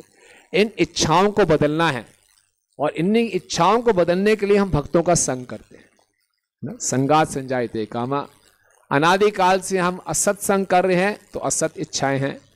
अब हम भक्तों की कृपा से भक्तों के संग में आ गए हैं, तो जैसा हम भक्तों का संग करेंगे, जिन लोगों का संग करेंगे, वैसे हमारी इच्छाएं उत्पन्न होंगी। तो साधना भक्ति का भी मुख्य बात क्या है कि अपने हृदय की इच्छाएं, जो भौतिक इच्छाएं, इनको आध्यात्मिक बदलना, यही अनर्थ निवृत्ति है। तो अनर्थ मतलब भौतिक इच्छाएं। तो इन भौतिक इच्छाओं के 4 मुख्य सोर्स हैं, उसको 4 तरह के अनर्थ बताए गए हैं। एक है दुष्कृतो उठा अनर्थ। दुष्कृतो उठा अनर्थ मतलब जो पूर्व जन्मों में हमने दुष्कृतियां की हैं, जो पाप किए हैं, उससे जो अनर्थ उत्पन्न होते हैं। एक है दूसरा है सुकृतो उठा अनर्थ, तीसरा है अपराध उठा अनर्थ, और चौथा है भक्ति उठा अनर्थ। है ना। तो सुकृतो दुष्कृतो उठा अनर्थ क्या है? दुष्कृतो उठा अनर्थ मतलब जो पाप हमने किए हैं। देखिए, जब भी हम कोई पाप करते हैं तो इसके 3 स्तर पे हमें परिणाम मिलते हैं। निःशब्देव भगवान भागवतम के 5वें स्कंद में बताते हैं कि पराभावस्तावत ना जिज्ञासत आत्म तत्व। ये मनुष्य जीवन की हार है जब तक हम आत्म तत्व के लिए जिज्ञासा ना करें। यावत क्रिया तावत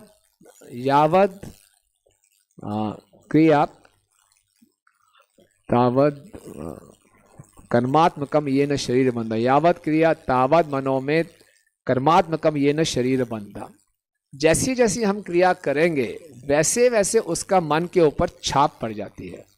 तो अगर हमने कोई पाप किया, उसका पहले स्तर पे परिणाम ये होगा कि हमें कुछ दुख प्राप्त हो सकता है। जैसे किसी ने मदिरा पान किया, अधिक मदिरा पान कर लिया, उसका स्वास्थ्य खराब होगा, लीवर खराब होगा। ये उसका एक रिएक्शन है, पाप का एक रिएक्शन। तो कोई बोलेगा ठीक है जी, पाप किया, ये रिएक्शन मिल गया, पाप से छुटकारा मिल गया। नहीं, ये एक रिएक्शन मिला। दूसरे लेवल पे क्या रिएक्शन होगा? नरक लोक में जाना पड़ेगा। नरक लोक में आयापाह नरक है, जहाँ पे किसी ने मदिरा पान किया है तो आप जानते हो उसको क्या सजा दी जाती है ना। हाँ, पिघला हुआ लोहा उसको पिलाया जाता है। आयापाह नरक है, उसको वहाँ पे उसको सजा भोगेगा। पहले यहाँ पे सजा भोगी, लीवर खराब करवाया, पैसा खर्च किया, बीमार हुआ, ये सब हुआ, यहाँ भी छुटकारा नहीं मिला। नरक में जाके उसको वो नरक सहना पड़ा, कष्ट सहना पड़ा। बोले अब तो छुटकारा मिल जाए उस पाप का। नहीं, तीसरा एक और परिणाम होता है। क्या?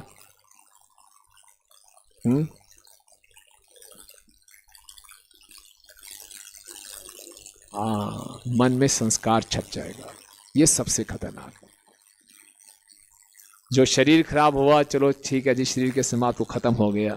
नरक में कुछ यातना मली, कुछ समय चलो यातना खत्म हुई, वो खत्म हो गया। लेकिन जो ये संस्कार छप जाता है, कर्मात्मकम ये न शरीर बंधा, ये आगे कई जीवनों में हमें बंधन का कारण बनता है। क्योंकि संस्कार छपा हुआ है, तो संस्कार से क्या होगा? दोबारा से पाप करने की प्रवृत्ति होगी। अगला शरीर मिलेगा, फिर से उसका मदिरा पान करने की इच्छा होगी, फिर से मदिरा पान करेगा, फिर से लीवर खराब करेगा, फिर से नरक में जाएगा, फिर वापस एक और इंप्रेशन स्ट्रांग हो गया, फिर अगले जन्म में ही हो। कितना खतरनाक है, आप सोचिए। इसीलिए बिना भक्ति के इस संसार के चक्कर से निकलना असंभव है। कितनी कठिनाई है। और ऐसे जो इंप्रेशंस हैं, ऐसे एक उदाहरण है, ऐसे हमने कितने ही पाप किए हुए हैं। तो हम भक्ति करते करते कई बार हम कहते हैं प्रभु जी माला जप कर रहे हैं, पता नहीं गंदे गंदे विचार आने शुरू हो जाते हैं, है ना। और भक्ति कर रहे हैं, सब कुछ सही चल रहा है, अचानक कोई पुराना घटना याद आ गई, पुराने संस्कार, पता नहीं माइंड कहाँ चला जाता है। और अच्छे समय भक्ति करते करते अच्छे अच्छे भक्तों से गलतियां हो जाती हैं, बड़े बड़े पाप हो जाते हैं। तो क्या है ये? दुष्कृता उठा अनर्थ। जो हमने पाप किए हुए हैं उसका परिणाम क्या है? दोबारा से पाप करने की इच्छा, भक्ति करते हुए, है ना। पाप करने की इच्छा, भौतिक इच्छा है, पाप करने की इच्छा। तो ये भक्ति हमारे बंधन का कारण बनती है। ये एक अनर्थ है जो हमारे श्रवण कीर्तन में बाधा डालती है। घबराने की बात नहीं है, सब निवृत्त हो जाएंगे। अभी तो खाली बीमारी बताई जा रही है। यह अनर्थ निवृत्ति, ये अनर्थ है, इसकी निवृत्ति होगी, है ना। दूसरा है सुकृतो उठा अनर्थ। ये अनर्थ क्या है? जैसे पूर्व जन्म में उन्होंने पाप किए तो कुछ पुण्य भी किए थे। पुण्य किए तो पुण्य से क्या मिलता है? हमें भोग की सुविधाएं मिलती हैं। तो इस जन्म में भी उसके भी संस्कार छपे हुए हैं।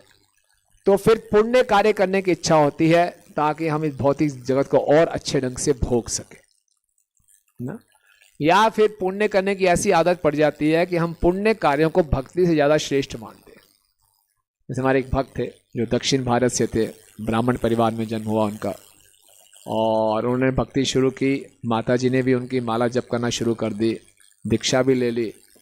और ऐसा हुआ कि उनके गुरु महाराज का महाप्रसाद आया उनके पास। बोले माँ महाप्रसाद ले लो, गुरु महाराज का महाप्रसाद है। बोले महाप्रसाद क्या होता है? उसको इतना ज्ञान नहीं। महाप्रसाद कहते उनका जूठन है। बोले मैंने बचपन से कभी किसी का जूठन नहीं खाया। उसको पता ही नहीं है कि भक्त पद धूलि, भक्त जल, भक्त भक्त श्रेष्ठ, उसकी क्या शक्ति है। पुण्य है, कभी जूठा ही नहीं खाया, अपने पति का जूठा नहीं खाया, बच्चे का जूठा नहीं खाया, सीधा कूड़ेदान में डाला, तो मैं जूठा खाऊंगी मैं, है ना। तो ये सुकृत उठा अनर्थ, इतना पुण्य किया उसने, लेकिन वो भक्ति की उसको उस महाप्रसाद की वैल्यू को भी नहीं समझ पाए। तो सुकृत उठा अनर्थ क्या है? भोग करने की इच्छाएं, हमने पुण्य कार्य किए उसके कारण भोग की सुविधाएं मिलना और भोग करने की इच्छा होना, ये सुकृत उठा अनर्थ है। ये दोनों अनर्थ हम आगे जाके चर्चा करेंगे। शुरू में तंग करते हैं, बाद में इतना तंग नहीं करेंगे, ये सेटल हो जाते हैं। जो सबसे खतरनाक है वो है अपराध उठा अनर्थ, है ना। जब हम अपराध करते हैं उसके कारण भी भौतिक इच्छाएं उत्पन्न होती हैं, है ना।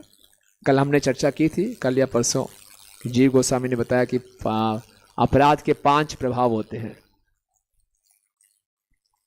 याद है किसी को? हाँ, क्या था पहला प्रभाव, क्या था? हरे कृष्णा प्रभु जी, कपट सबसे पहला था। कपट उत्पन्न होना। दूसरा साधना में ढीलापन। और तीसरा अश्रद्धा में कमजोरी। हाँ जी। और चौथा था भौतिक आकर्षण। यस। हाँ जी। और 5वां था आध्यात्मिक वस्तुओं की और आध्यात्मिक जो हमारी उपाधियां हैं उनकी और हमारी आध्यात्मिक अचीवमेंट से उपलब्धियों में अहंकार, प्राइड, है ना। तो भौतिक आकर्षण होना है, तो ये कैसे है? अपराध उठा अनर्थ है। तो देखिए, एक होता है पाप और एक होता है अपराध। पाप से तो मुक्ति बड़ी आसानी से मिल जाती है ना। केचित केवलया भक्त्या वासुदेव परायणा अघम घुनवंती कास्न्या निहारम एव भास्करा का जामिन के प्रसंग में हम देखते हैं कि बोलते हैं एक बार जैसे सूर्य उदय होता है, उदय होते ही सूर्य के पूरा जो कोहरा है वो छन जाता है उसकी एक किरण मात्र से ही। पाप तो सारे नष्ट हो जाते हैं, भक्ति में इतनी शक्ति है, लेकिन अपराध इतनी जल्दी से नहीं जाते। तो चैतन्य चरितामृत में तो वर्णन आता है, एक कृष्ण नाम करे सर्व पाप नाश, प्रेमर कारण भक्ति करण प्रकाश। एक कृष्ण नाम सारे पापों का नाश कर देता है, प्रेमर कारण भक्ति करण प्रकाश। और जो ये प्रेम भक्ति है, ये जो वास्तव में भगवान के प्रेम को प्रकाशित करती है ना, शुद्ध भक्ति। प्रेमर उदय हया प्रेमर विकार, स्वेद कंप पुलकादि गदा गद अश्रुधार। जब शुद्ध भक्ति करेंगे सारे पाप नाश हो जाएंगे और प्रेम उदय होगा। जब प्रेम उदय होगा तो प्रेम के विकार होंगे। वो विकार क्या होगा? पसीना आएगा, कंपन आएगी, शरीर पुलकित होगा, गदगद हो जाएंगे, अश्रु बहेंगे। ओके। अनायासे भाव क्षय कृष्ण रस सेवन, एक कृष्ण नामेर फले पाए एत धन। As a result of chanting the Hare Krishna Mahamantra, one makes such great advancement in spiritual life that simultaneously his material existence terminates and receives love of Godhead. The holy name of Krishna is so powerful that by chanting even one name, one very easily achieves this transcendental riches. हमारा सारा जो भौतिक अस्तित्व है वो समाप्त हो जाता है और हमें कृष्ण का प्रेम प्राप्त होता है अगर हमने एक शुद्ध नाम ले लिया। हे ना कृष्ण नाम यदि लाए भूत बार बहुबार, तबो यदि प्रेम नहीं नहीं अश्रुधार, तबे जाने अपराध ताहते प्रचुर, कृष्ण नाम बीजता है ना करे अंकुर। भगवान के नाम में इतनी शक्ति है, हमारे सारे पापों को माफ कर देगा, प्रेम उत्पन्न कर देगा। प्रेम उत्पन्न करेंगे तो प्रेम के विकार प्रकट होंगे, ऐसा होना चाहिए। लेकिन अगर बहुत बार कृष्ण नाम ले लिया, प्रेम प्रकट नहीं हो रहा, आंसू नहीं बह रहे, तबे जानी अपराध ताहते प्रचुर। तो जान लीजिए प्रचुर अपराध किए हुए हैं, बहुत अपराध किए हुए हैं। कृष्ण नाम बीजता है ना करे अंकुर। तो कृष्ण नाम का बीज है हृदय में अंकुरित नहीं हो रहा, क्योंकि कृष्ण नाम में इतनी शक्ति है, एक नाम लेने से प्रेम प्राप्त हो जाएगा। हमने तो कितनी माला घिस ले, आंसू नहीं बह रहे, कंपन नहीं हो रहा, इसका मतलब बहुत अपराध किए हुए हैं। ये प्रेम, ये अपराध और प्रेम पाप में अंतर है ना। तो पाप क्या है, देखिए लिखा गया है कोई भी ऐसी एक्टिविटी जो कंडेमेबल, जो नहीं करनी चाहिए, और वो पदार्थ से संबंधित है तो वो पाप कहलाती है, लेकिन अगर वो आत्मा से संबंधित है तो वो अपराध कहलाती है। जैसे पाप हम कब करते हैं, जब हम अपने आप को एक शरीर समझते हैं और शरीर को सुख देने के लिए हम मन से, वाणी से या इंद्रियों से गलत काम करते हैं तो वो पाप कहलाता है। तो पाप का परिणाम हमारे शरीर को प्रभावित करता है ना, शरीर में कुछ कष्ट आ सकते हैं, ये पाप का परिणाम होगा। लेकिन जो भक्ति है, भक्ति में हम भगवान से, भक्तों से, भगवान के धाम से, भगवान के नाम से आदान प्रदान कर रहे हैं। भगवान, भगवान के भक्त, भगवान का धाम, भगवान का नाम सब दिव्य हैं, और अगर हम इनको सही ट्रीट नहीं करते, इनको सही आदर नहीं करते तो वो अपराध कहलाता है, और ये सीधा आत्मा पे प्रभाव डालते हैं ना, आत्मा को कवर अप कर देते हैं। The result of sinful activities affect only the temporary perishable material body, while the result of offense actually covers the soul of the embodied living entity, creating terrible obstacles on the path of his sadhana bhajan. पाप के कारण हमारे साधना में इतनी समस्या नहीं आएगी, वो हरि नाम में इतनी शक्ति है, पाप का परिणाम खत्म हो जाएगा। लेकिन अपराध का जो परिणाम है ये बहुत लंबे समय तक हमें भक्ति में बाधा उत्पन्न करके रहता है। ओके, तो अपराध है क्या? राधा यानी कि संतुष्टि है ना, और अपराधा यानी कि ऐसे कार्य जो भगवान, श्री नाम, श्री गुरु और वैष्णवों को असंतुष्ट करें, वो अपराध। हम ऐसे कार्य करें जो भगवान को, गुरु को, वैष्णवों को, भगवान के नाम को असंतुष्ट करें, वो अपराध है ना। तो देखिए, भक्ति, भक्त और भगवान ये तीनों दिव्य हैं, और एक साधक को हमेशा इन्हीं की शरण लेनी चाहिए, क्योंकि ये सनातन है। संसार की हर वस्तु वो हमें सही ढंग से शरण नहीं दे सकती, हमारी शरण केवल यही है, भक्ति, भक्त और भगवान। तो इनको हमने साधारण नहीं मानना चाहिए, इनका कभी अनादर नहीं करना चाहिए। ये आध्यात्मिक है प्रकृति में। कई बारी अपने मिथ्या अहंकार के कारण हम भक्ति को, भक्त को और भगवान को बहुत साधारण मानना शुरू कर देते हैं, एक भौतिक स्तर पर लेना शुरू कर देते हैं, और इनकी हमेशा हमें प्रेम और आदर के साथ सेवा करनी चाहिए, है ना। तभी हम अपराधों से बच सकते हैं। वास्तव में जो अपराध होते हैं ये हमारा एक जिसे इंग्लिश में कहते हैं डिसरिस्पेक्टफुल नेचर, या आदर ना करने का स्वभाव। हम देखते हैं वैदिक संस्कृति में या कुछ समय पहले भी घरों में एक आदर की संस्कृति होती थी ना, कल्चर ऑफ रिस्पेक्ट। हर वस्तु का एक आदर किया जाता था। हमें याद है बचपन में हम किसी भी चीज़ को पाँव भी लगाते थे तो हमें डांट पड़ती, इसको पाँव नहीं लगाना, है ना, इसको भी आदर देना है। कोई जड़ वस्तु भी है, कोई वस्तु ज़मीन पे भी पड़ी है, उसको उठा के सही स्थान पे रखना, उसको पैर से नहीं मारना, उसको आदर देना, है ना। तो जैसा हम एक जड़ वस्तु के प्रति व्यवहार करते हैं, साधारण लोगों से व्यवहार करते हैं, अगर वो अनादर पूर्वक व्यवहार करेंगे तो वो हमारे एक स्वभाव है ना। और वही अनादर पूर्वक व्यवहार हम भगवान के साथ भी करते हैं, भक्तों के साथ भी और भक्ति में भी। एक एटीट्यूड है, ये कल्चर, ये वैसे हमारा स्वभाव सा बन जाता है। इसलिए आज के इस मॉडर्न टाइम्स में कल्चर ऑफ रिस्पेक्ट नहीं रहा, है ना। बच्चे माता पिता की इज्जत नहीं करते, स्टूडेंट्स टीचर की इज्जत नहीं करते, शिष्य गुरु का रिस्पेक्ट नहीं करते। बड़ा कॉमन है। स्कूलों में तो कई समय से बच्चे जो स्टूडेंट्स होते थे टीचर्स का मजाक ही उड़ाते थे, उनकी नकल उतारना, छेड़छाड़ करना। तो एक कल्चर नहीं है। और जितना पाश्चात्य देशों का ज़्यादा नकल मारते जा रहे हैं, कल्चर और रिस्पेक्ट और ख़त्म होता जा रहा है। और जितना सोशल मीडिया से ओपन अप होता जा रहा है, उतना ही कल्चर और रिस्पेक्ट खत्म होता जा रहा है ना। कोई किसी से कोई लज्जा नहीं रही, कुछ नहीं रहा। तो ऐसे में भक्ति में अपराधों से बचना बहुत अलर्टनेस चाहिए, बहुत अलर्टनेस चाहिए। अगर हम हमेशा ही रिस्पेक्टफुल बिहेवियर कर रहे हैं तो क्या होता है, हमारे वो नेचर बन जाती है। इसे काइंड ऑफ हमने अपनी इम्यूनिटी बिल्डअप कर ली। आसपास पूरा इन्फेक्शन का वातावरण है, तो हम अपने आप इम्यूनिटी बिल्डअप करके रखें तो हमें इन्फेक्शन नहीं होगा। तो क्या इम्यूनिटी है? अगर हम अपने अंदर ये आदर का कल्चर लाएं, आदर की भावना रखें हर जीव के प्रति, हर वस्तु के प्रति, तब हम भक्तों के प्रति, भगवान के प्रति और भक्ति के प्रति सही व्यवहार रख पाएंगे। ये एक प्रैक्टिस की बात है ना। देखिए भागवतम के 11वें स्कंद में भगवान बता रहे हैं कि प्रत्येक जीव की एक हायरार्की है ना। कई प्रकार के जीव हैं, कुछ चर हैं, कुछ अचर हैं।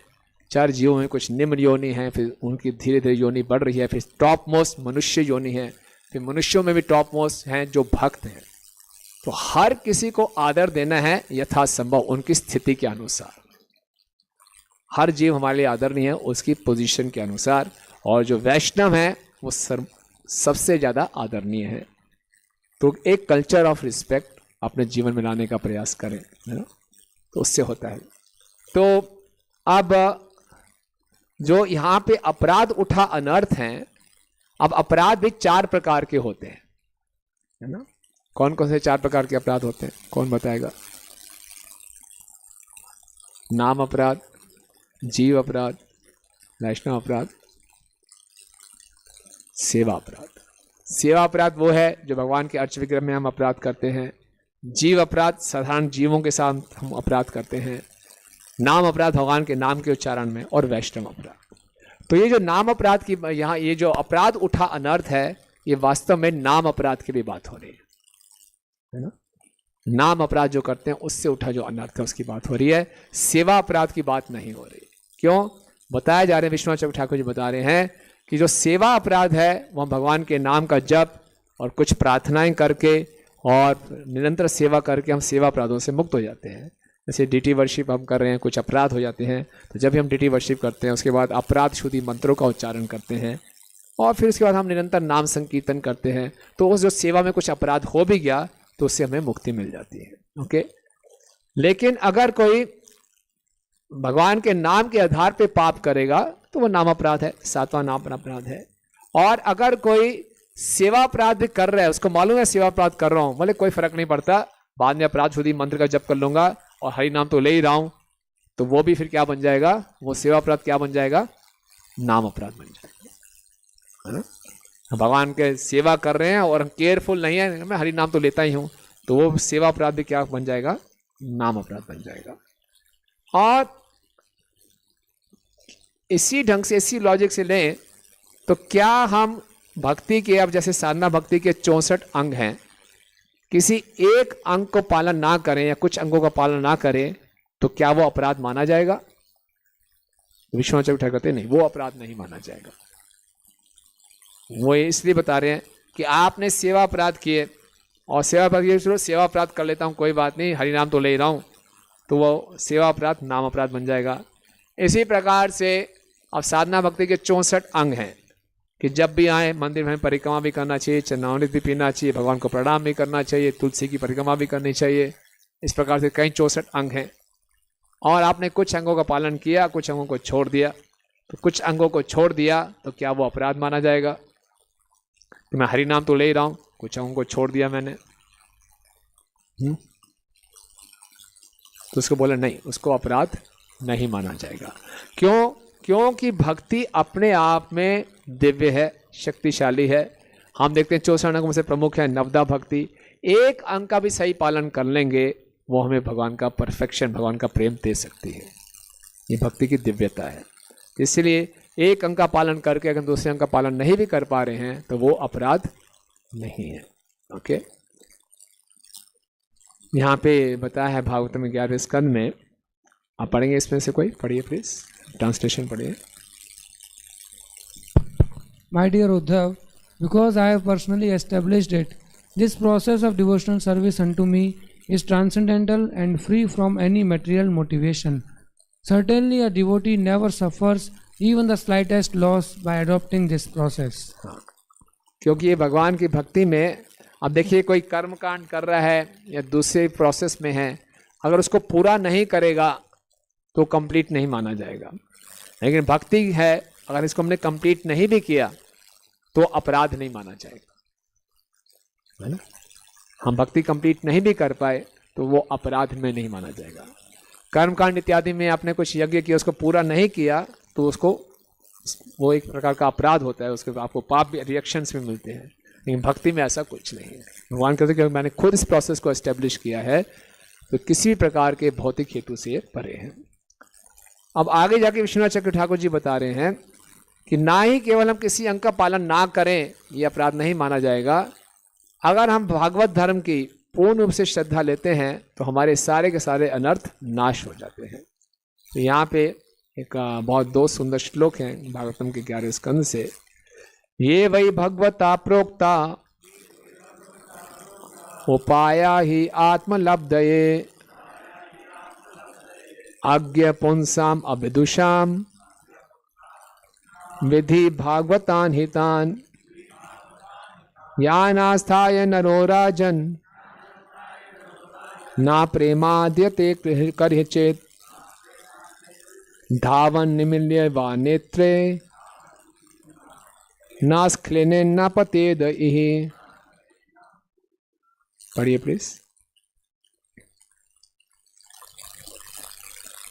Even ignorant living entities can very easily come to know the Supreme Lord if they adopt those means prescribed by the Supreme Lord Himself.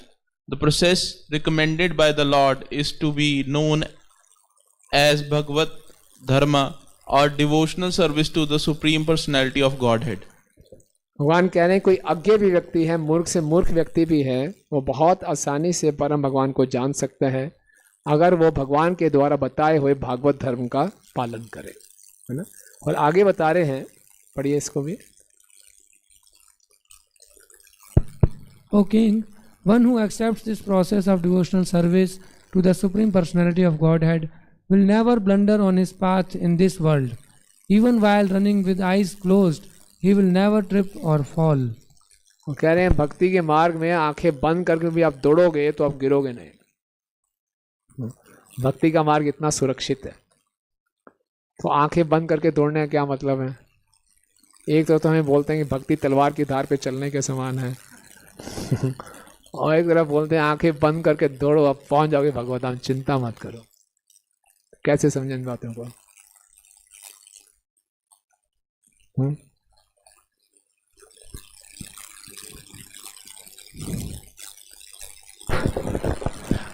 गुरु के प्रति आंखें बंद करके चलना, मतलब गुरु साधु शास्त्र में आंख बंद के भरोसा कर लेना। अंधा विश्वास, अंधा विश्वास नहीं, मतलब पहले तो सिलेक्ट करना है राइट गुरु कौन है, उसके एक बाद बार सेट करके फिर आंखें बंद कर लो।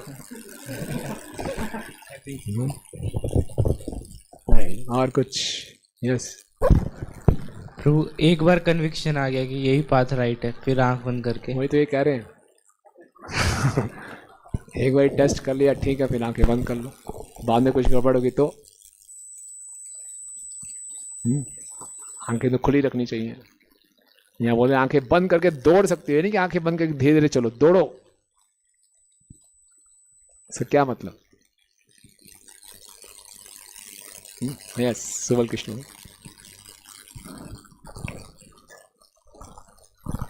जितनी भक्ति करेंगे उतनी प्रगति होगी, जितने नियमों का पालन करेंगे उतनी प्रगति होगी।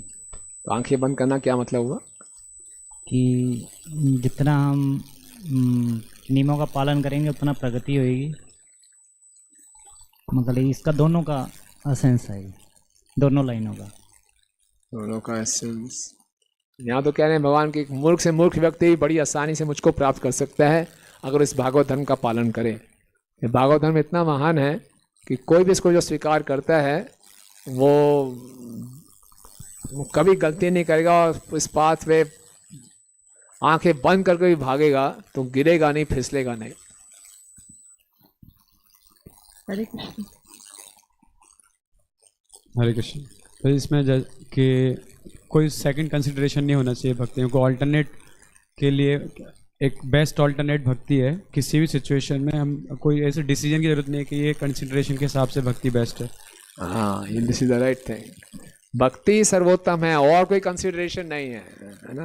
भाग रहा है बस, और कोई कर्म का, ज्ञान का, योग का कोई ध्यान नहीं देना, बस भक्ति मिल गई इसी रास्ते पे भागना है। हरी बोल, ये है ना, दैट वे है ना। जैसे कोई व्यक्ति भाग रहा है, सामने लक्ष्य सामने है तो भाग रहा है, वो नीचे नहीं देख रहा नीचे क्या है, बस लक्ष्य सीधा सामने तो भाग रहा है ना। तो ये इसका मतलब है। और इसका दूसरा मतलब ये भी है कि अगर हम भक्ति कर रहे हैं तो कई बारी भक्ति के जो लोअर प्रिंसिपल्स उसको नेग्लेक्ट भी करना पड़ता है। एक बार रामानुचार्य जी के एक शिष्य थे दशरथी, और दशरथी रामानुचार्य जी के लिए दूध उबाल रहे थे, तभी वहाँ से रंगनाथ जी का प्रोसेशन निकला। तो रामानुचार्य करे, दशरथी आओ, रंगनाथ जी आगे प्रणाम करो। तो रामानुचार्य उठे, उनको प्रणाम किया, उस प्रोसेशन के पीछे पीछे चले, क्योंकि भक्ति के अंग हैं ये, साधना भक्ति के, कि आप भगवान का प्रोसेशन निकल रहा है तो अपने उठना चाहिए, हमें प्रणाम करना चाहिए, उस प्रोसेशन के पीछे पीछे चलना चाहिए। लेकिन दशरथी को बुलाया, दशरथी उठे ही नहीं। रामानुचार्य आए, आप उठे नहीं, प्रणाम भी नहीं किया। बोले हाँ, क्योंकि मैं आपकी सेवा में रखता, ये हायर सेवा है, आपके दूध गर्म कर रहा था। तो रामानुचार्य अंदर से प्रसन्न हुए कि इसका अंडरस्टैंडिंग परफेक्ट है। नहीं, ऊपर से बोला नहीं, दूध तो बाद में गर्म हो सकता था, पहले आपको भगवान के दर्शन करने चाहिए थे। लेकिन नहीं, वो सेवा में थे, रथ थे, तो सेवा पहले की, जो एक हायर सेवा। तो इसीलिए भक्ति में जब हम आगे बढ़ रहे हैं तो फिर से किसी और चीज़ की चिंता नहीं करनी है ना। और एक साथ साथ ये बताया कि भक्ति में आगे बढ़ रहे हैं तो सावधानी भी बरतनी है ना, कि एक तलवार की धार के समान है। लेकिन दूसरी चीज़ों के लिए आंखें बंद करके, उसके लिए पूरा निश्चिंत होकर उत्साहपूर्वक इसको भक्ति में लगना है। सो closing the eyes does not mean ignorance, ये इग्नोरेंस नहीं है। ओके, तो अब इसका मतलब ये भी नहीं है मैंने आंखें बंद कर ली तो मैं सेवा अपराध कर सकता हूँ ना, ये भी नहीं है कि मैं सेवा अपराध करना शुरू कर दूं, तो सेवा अपराध भी नहीं करने। और अगर कोई नाम अपराध हमसे गलती से हो जाए, अज्ञानता में हो जाए, तो इससे हमें निवारण मिलता है कि हम निरंतर हरे कृष्णा कृष्णा कृष्णा हरे हरे, हरे राम राम राम हरे हरे। और सबसे खतरनाक जो अपराध है वो है भक्तों के प्रति, है ना।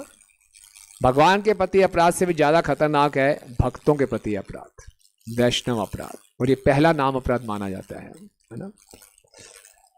चैतन्य महाप्रभु ने वैष्णव अपराध को क्या बोला है, क्या नाम दिया है? मैड एलिफेंट, हाथी माता अपराध। ऐसा क्यों बोला, मैड एलिफेंट नाम ही क्यों दिया? पागल घोड़ा, बकरी, शेर, हाथी का नाम ही क्यों लिया? वो पागल हाथी।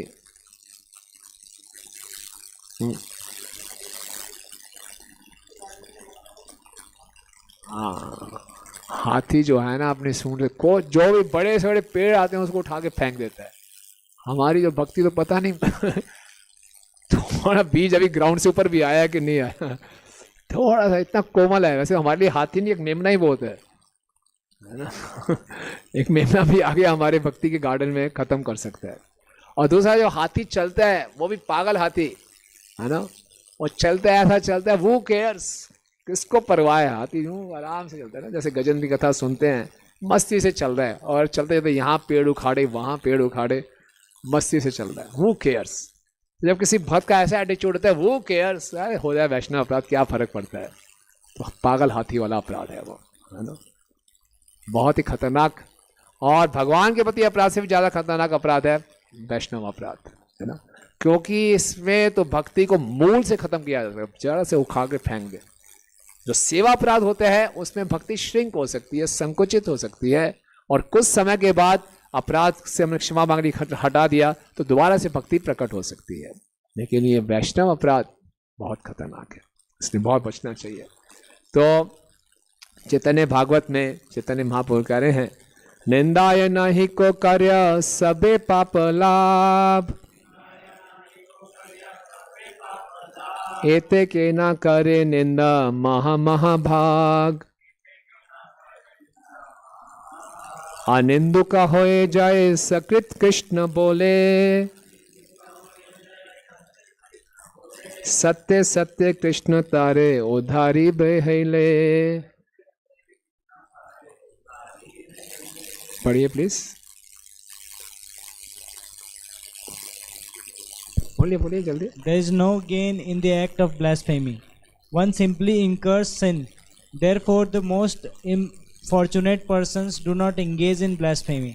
Krishna will certainly deliver anyone who chants his names without offense or blasphemy. बहुत सुंदर संदेश है हम सबके लिए। There is no gain in the act of blasphemy. निंदाय नहिक कार्य सब पाप लाभ। निंदा करने से कोई लाभ प्राप्त होने वाला नहीं है, केवल एक ही लाभ प्राप्त होता है कि वो पाप करेगा, बस निंदा से बच। दूसरा क्या है? अतेक ना करे निंदा महाभाग। जो व्यक्ति निंदा नहीं करता वो महा सौभाग्यशाली है। ठीक है, कैसे वह महा सौभाग्यशाली है? आनंदित हो जाए सकृत कृष्ण नाम बोले, सत्य सत्य कृष्ण तारे उधारी वे हईले, है ना। Krishna will certainly deliver anyone who chants his name without offence. अगर कोई कृष्ण नाम ले रहा है और निंदा नहीं कर रहा तो निश्चित रूप से उसका उद्धार हो जाएगा, है ना। और कोई निंदा कर रहा है तो कोई उसका लाभ नहीं है ना। कोई बोले प्रभु जी मैं सच बोल रहा हूँ, उस व्यक्ति ने ऐसी गलती की है, मैं झूठ नहीं बोल रहा, तो सच तो बोलना ही चाहिए। सच बोलना पाप थोड़ी है, अपराध थोड़ी है ना। जिसने गलती की है, मैं बोल रहा हूँ उसने गलती की है, मैं उसको बोल रहा हूँ, तो उसमें दिक्कत क्या है?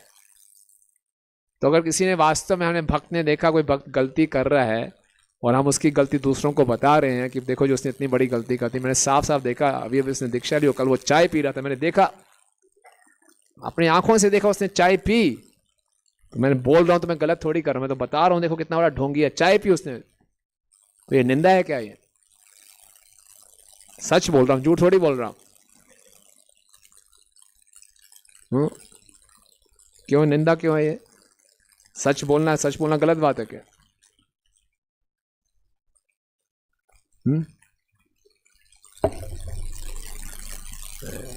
क्यों, कैसे, क्यों निंदा है? क्या परिभाषा है निंदा की? परिभाषा क्या है?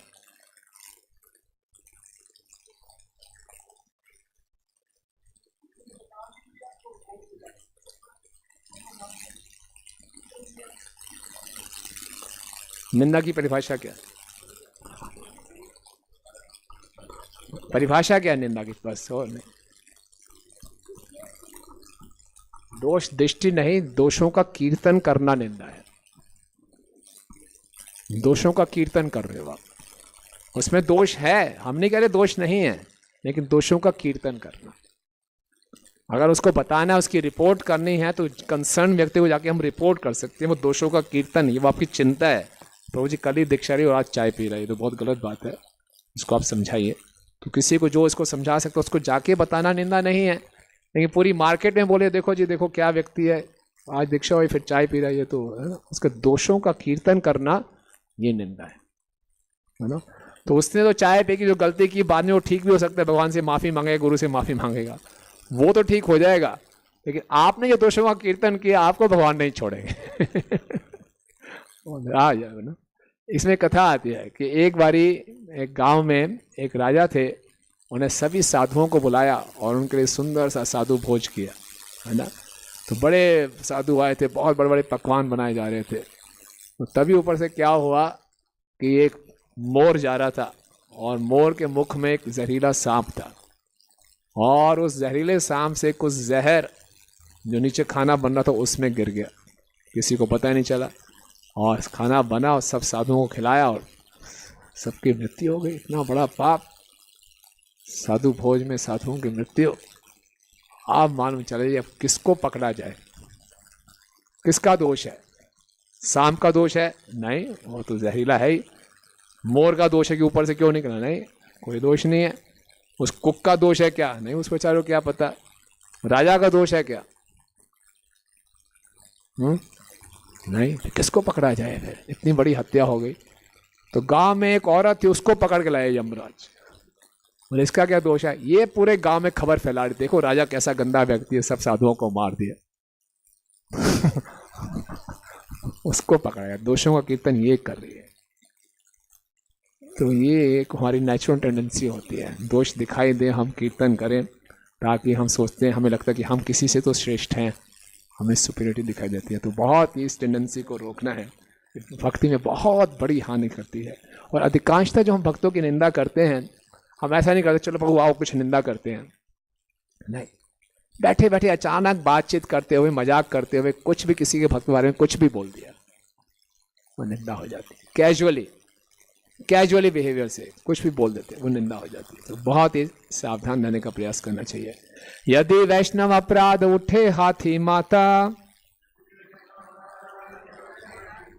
उपाड़े व छिंदे तार सूखी जाए पाता, ताते माले यत्न करे करे आवरण, अपराध हस्तिर्याचे नाहये उद्गम। पढ़िए please. If the devotee commit an offense at the feet of the Vaishnava while cultivating the creeper of devotional service in the middle bird, his offense is compared to a mad elephant that uproot the creeper and break it. In this way, the leaves of the creeper are dried up. The gardener must defend the creeper by fencing it all around so that the powerful elephant of the offense may not enter. तो gardener कौन है? मैं खुद। तो मैं अपने भक्ति का गार्डनर माली मैं खुद हूँ, तो मुझे इसको अपराधों से बचा के रखना है, पागल हाथी से बचा के रखना है। तो जब हमसे कोई वैष्णव अपराध हो जाए तो बहुत पश्चाताप करना चाहिए और उस वैष्णव के पास जाके उससे क्षमा मांगनी चाहिए, उनका गुणगान करना चाहिए और उनको प्रसन्न करना है। और उसके बाद भी अगर वो वैष्णव प्रसन्न नहीं होते, हमें क्षमा नहीं करते, तो उनकी निरंतर सेवा करती रहनी चाहिए जब तक वो क्षमा ना करें। और उसके बाद भी वो हमें क्षमा ना करें तो पहले तो पश्चाताप करो, उस वैष्णव के पास जाओ, उनसे क्षमा मांगो, प्रणाम करो, उनकी प्रशंसा करो। मान जाए तो ठीक है, ना माने उनकी डायरेक्टली इनडायरेक्टली सेवा करो, उनको प्रसन्न करें। फिर भी वो ना माने तो फिर क्या करो?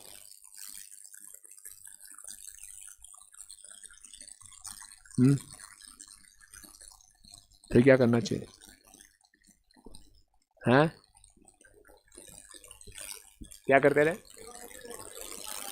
हाँ, सेवा कर दी, खूब सेवा कर दी, लेकिन वो माफी नहीं कर रहे।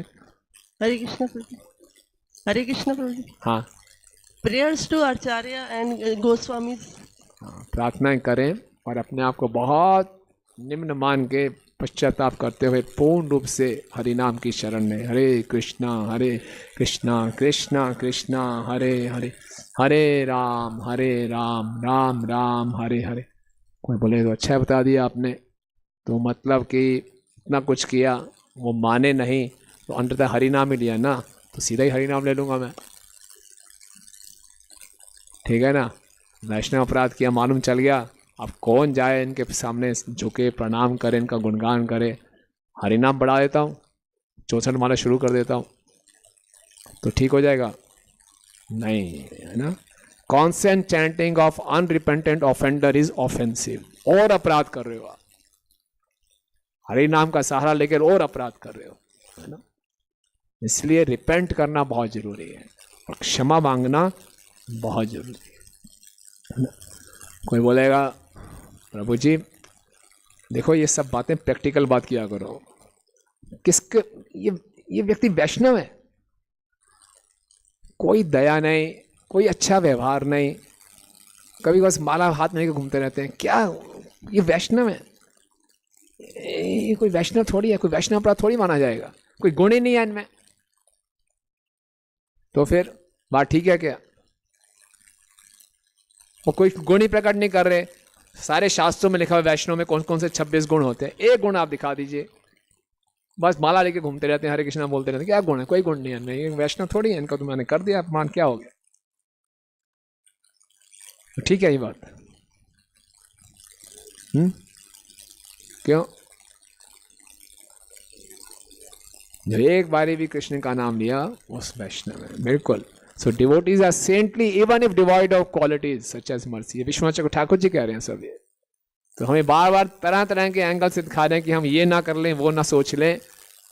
अगर भक्त अच्छे गुण विकसित नहीं भी कर पा रहे, तब भी वो क्या है, उनको साधु ही मानना है। अपि चेत दुराचारो भजते माम अनन्य भाग।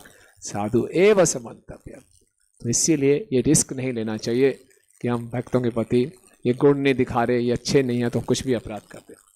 फिर है कि जो महाभागवत होते हैं वो तो सबको अपने से श्रेष्ठ मानते हैं। अगर हमने उनका अपराध कर भी दिया तो वो अपराध थोड़ी लेते हैं, तो फिर क्यों वैष्णव अपराध माना जाएगा? जब उनको बुरा लगा नहीं तो फिर क्या अपराध है? हैं?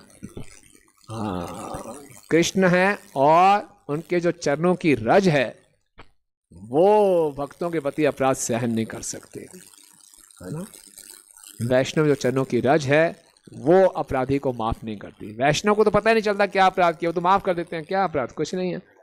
लेकिन जो उनके फॉलोवर्स हैं और जो भगवान हैं वो उनको क्षमा नहीं करते। इसलिए जो महाभागवत हैं वो तो अपराधी से अपराधी व्यक्ति पे भी कृपा कर देते हैं। कौन कौन से उदाहरण हैं? जगाई मधाई का नित्यानंद प्रभु ने उद्धार किया, है ना। राजा रघुगण का उद्धार किया जड़ भरत ने। राजा रघुगण जड़ भरत का खूब उनके व्यंग कस रहे थे, उनका मजाक उड़ा रहे थे, लेकिन राजा जड़ भरत ने बहुत कृपा की और उनको दिव्य ज्ञान दिया। ओके, तो जो महाभागवत हैं वो तो सब पे कृपा करते हैं, वो अपराध को भी नहीं लेते, लेकिन भगवान इसको नहीं भूलते। और कैसी भी श्रेणी का कोई भक्त हो, अगर वो हरि नाम ले रहा है, हमें उसके प्रति उसकी निंदा करने से बचना चाहिए। ये हमारी भक्ति में सबसे बड़ी जो बाधा है वो है अपराध, है ना। और इस जन्म में भी हम अपराध करते हैं और पिछले भी जन्मों के अपराध इकट्ठे हुए पड़े हैं। तभी हम कई बार बोलते हैं हरि नाम ले रहे हैं, कुछ हो नहीं रहा, क्योंकि हमारा पूरा जो घास है it is wet with offences. गीली घास है, वो इतनी आसानी से आग नहीं पकड़ेगी, फिर उसको सूखेगी फिर आग पकड़ेगी। तो सब अपराध पहले से भी हैं, अब नए अपराध हम ना करें। और जैसे ही मालूम चले हमसे कोई वैष्णव के प्रति अपराध हुआ है, तुरंत क्षमा मांगे और पश्चाताप करें और उसको प्रसन्न करने का प्रयास करें, है ना। तो जिस समाज में, भक्तों के समाज में, जितना भक्तों के बीच में आपस में एक दूसरे को आदर दिया जाता है उतना हम भक्ति में आगे बढ़ते हैं। और जहाँ वैष्णव अपराधों को बहुत गंभीरता से नहीं लिया जाता वहाँ कभी भक्ति का स्तर ऊपर नहीं उठ पाएगा, है ना। तो इसीलिए बार बार इस बात को हमें ध्यान देना चाहिए। और वैष्णव अपराधों से बचने के लिए सबसे अच्छा तरीका है हम हमेशा मौका ढूंढें कैसे हम वैष्णवों की सेवा करें। ये पॉजिटिव वो है ना। हमें अपराध कॉन्शियस नहीं होना, हमें सर्विस कॉन्शियस होना है कि कैसे हम ज़्यादा से ज़्यादा भक्तों को प्रसन्न कर सकते हैं उनकी सेवा करके। हरे कृष्ण। तो आज हमने अनर्थ निवृत्ति में 3 प्रकार के अनर्थों की चर्चा की। दुष्कृतो उठा अनर्थ, सुकृतो उठा अनर्थ और अपराध उठा अनर्थ। अब एक अनर्थ हो रह गया, भक्ति उठा अनर्थ। और कल चर्चा करेंगे जो बहुत इंटरेस्टिंग है कि कैसे ये अनर्थ भक्ति की किस किस स्टेज में कितने % इसका ये ख़त्म होते हैं, है ना। इतना डिटेल में विश्वनाथ चक्रवर्ती ठाकुर जी ने बताया कि दुष्कृतो उठा अनर्थ, जो हमारे पाप हैं इनसे हमें कब मुक्ति मिलेगी, पाप के परिणाम से, पुण्य के परिणामों से कब मुक्ति मिलेगी। अपराध उठा अनर्थ हमारा कब पीछा छोड़ेंगे, भक्ति उठा अनर्थ क्या है, इनसे हमें कब पूरा निवारण मिलेगा। तो ये अनर्थ निवृत्ति की कल स्टेज हम चर्चा करेंगे। हरे कृष्ण। क्या कोई प्रश्न है?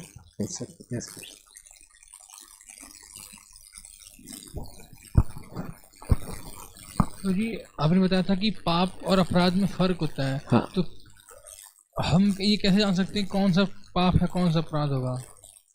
क्योंकि कई बार हमें लगता है कि नहीं ये पाप हो या अपराध नहीं, लेकिन वो हो तो मतलब 7th जो ऑफेंस है। नहीं, ऑफेंस है जो वैष्णव अपराध मुख्यतः बताए गए हैं। 6 प्रकार के वैष्णव अपराध होते हैं, स्कंद पुराण में वर्णन आता है। किसी वैष्णव को देखकर प्रसन्न ना होना, उनको प्रणाम ना करना, है ना। और वैष्णव को देखकर उनसे द्वेष करना, उनसे गुस्सा करना, उनकी पिटाई कर देना, उनको ख़त्म कर देना जान से। ये 6 प्रकार के वैष्णव अपराध हैं। और पाप हैं जो आसान हमसे कुछ पाप हो जाते हैं, झूठ बोल दिया, चोरी कर ली, है ना, और व्यभिचार हो गया, ये सारे पाप हैं। लेकिन किसी ने दीक्षा ली है और दीक्षा की वाव्स को तोड़ता है तो फिर गुरु अपराध बन जाते हैं। तो ये पूछना है कि पाप जो है वो अपराध में बदल सकते हैं? हाँ, अगर गुरु की आ गया, गुरु को हमने वचन दिया हम 4 नियमों का पालन करेंगे, 4 महापापों से बचेंगे, उसने दीक्षा में वाव ली है और फिर उस पाप को करता है तो फिर वो पाप अपराध का रूप ले लेते हैं।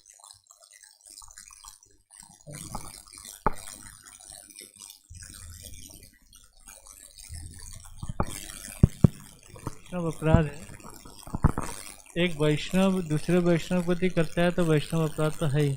देखिए कोई व्यक्ति जो जानता नहीं है, जो भी बिल्कुल भक्ति में कभी आया ही नहीं, पता ही नहीं है, वो किसी वैष्णव प्रति अपराध करता है, मतलब कुछ उसको बुरा बोलता है, वो भी वैष्णव अपराध में काउंट में आएगा या नहीं? वैष्णव अपराध में मुख्य बात है अपराध द्वेष की भावना से किया जाता है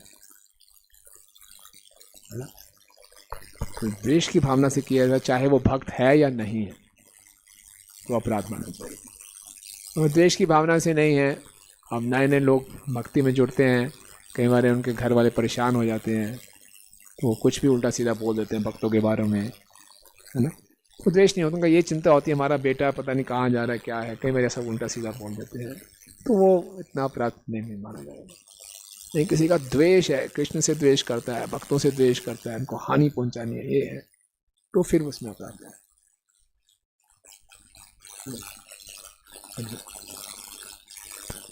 और यस महाराज। हरे कृष्णा प्रभु जी। प्रभु जी जैसे हम मटेरियल वर्ल्ड में हैं, जाते हैं मतलब बाहर, जैसे तिलक लगाया है, कंठी माला, जैसे कोई गलत बोल देता है हमें, तो हम कहते हैं ना कि प्रभुपाद जी ने बोला है कि डिवोटी सेक्शन में लैम्प बन के रहना चाहिए और बाहर लायन। तो हमें उस स्थिति में कुछ बोलना चाहिए कि हम ये भी डरते होते हैं कि हमारे इस्कॉन का नाम बदनाम होगा अगर हम उसे अग्रेसिव मूड में बात करेंगे, कुछ ऐसे बोलेंगे, है ना? तो इसमें कोई अपराध होता है हमसे? देखिए वो हमें व्यक्तिगत रूप से कुछ बोल रहा है, देखना पड़ेगा किस लेवल के बात क्या कर रहा है, तो उसको तो हम इतना आवश्यकता नहीं है। लेकिन प्रभुपाद जी के प्रति ऐसे श्री राधा माधव जी की जय, भगवान के लिए गलत बोल रहा है, प्रभुपाद के लिए गलत बोल रहा है, तो फिर निश्चित रूप से हमें उसको समझाना चाहिए, है ना? हरे कृष्णा। कल का क्वेश्चन था प्रभु जी जो आप बोल रहे थे कि कल की सुबह साधना। हाँ, तो हम वाउस लेते हैं, पूरा नहीं कर पाते, उस नियम अक्षमा जो 5वीं स्टेज थी अनिश्चितता भक्ति की, तो सब साधकों के साथ होता है कि हम वाउस ले लेते हैं लेकिन उसको पूरा नहीं कर पाते। It's one of the stage, उसमें घबराने की बात नहीं है। इस प्रोसेस में हम लगे रहेंगे, कल हम चर्चा करेंगे कैसे हम निष्ठा के स्तर पे आ सकते हैं। Thank you so much. Hare Krishna.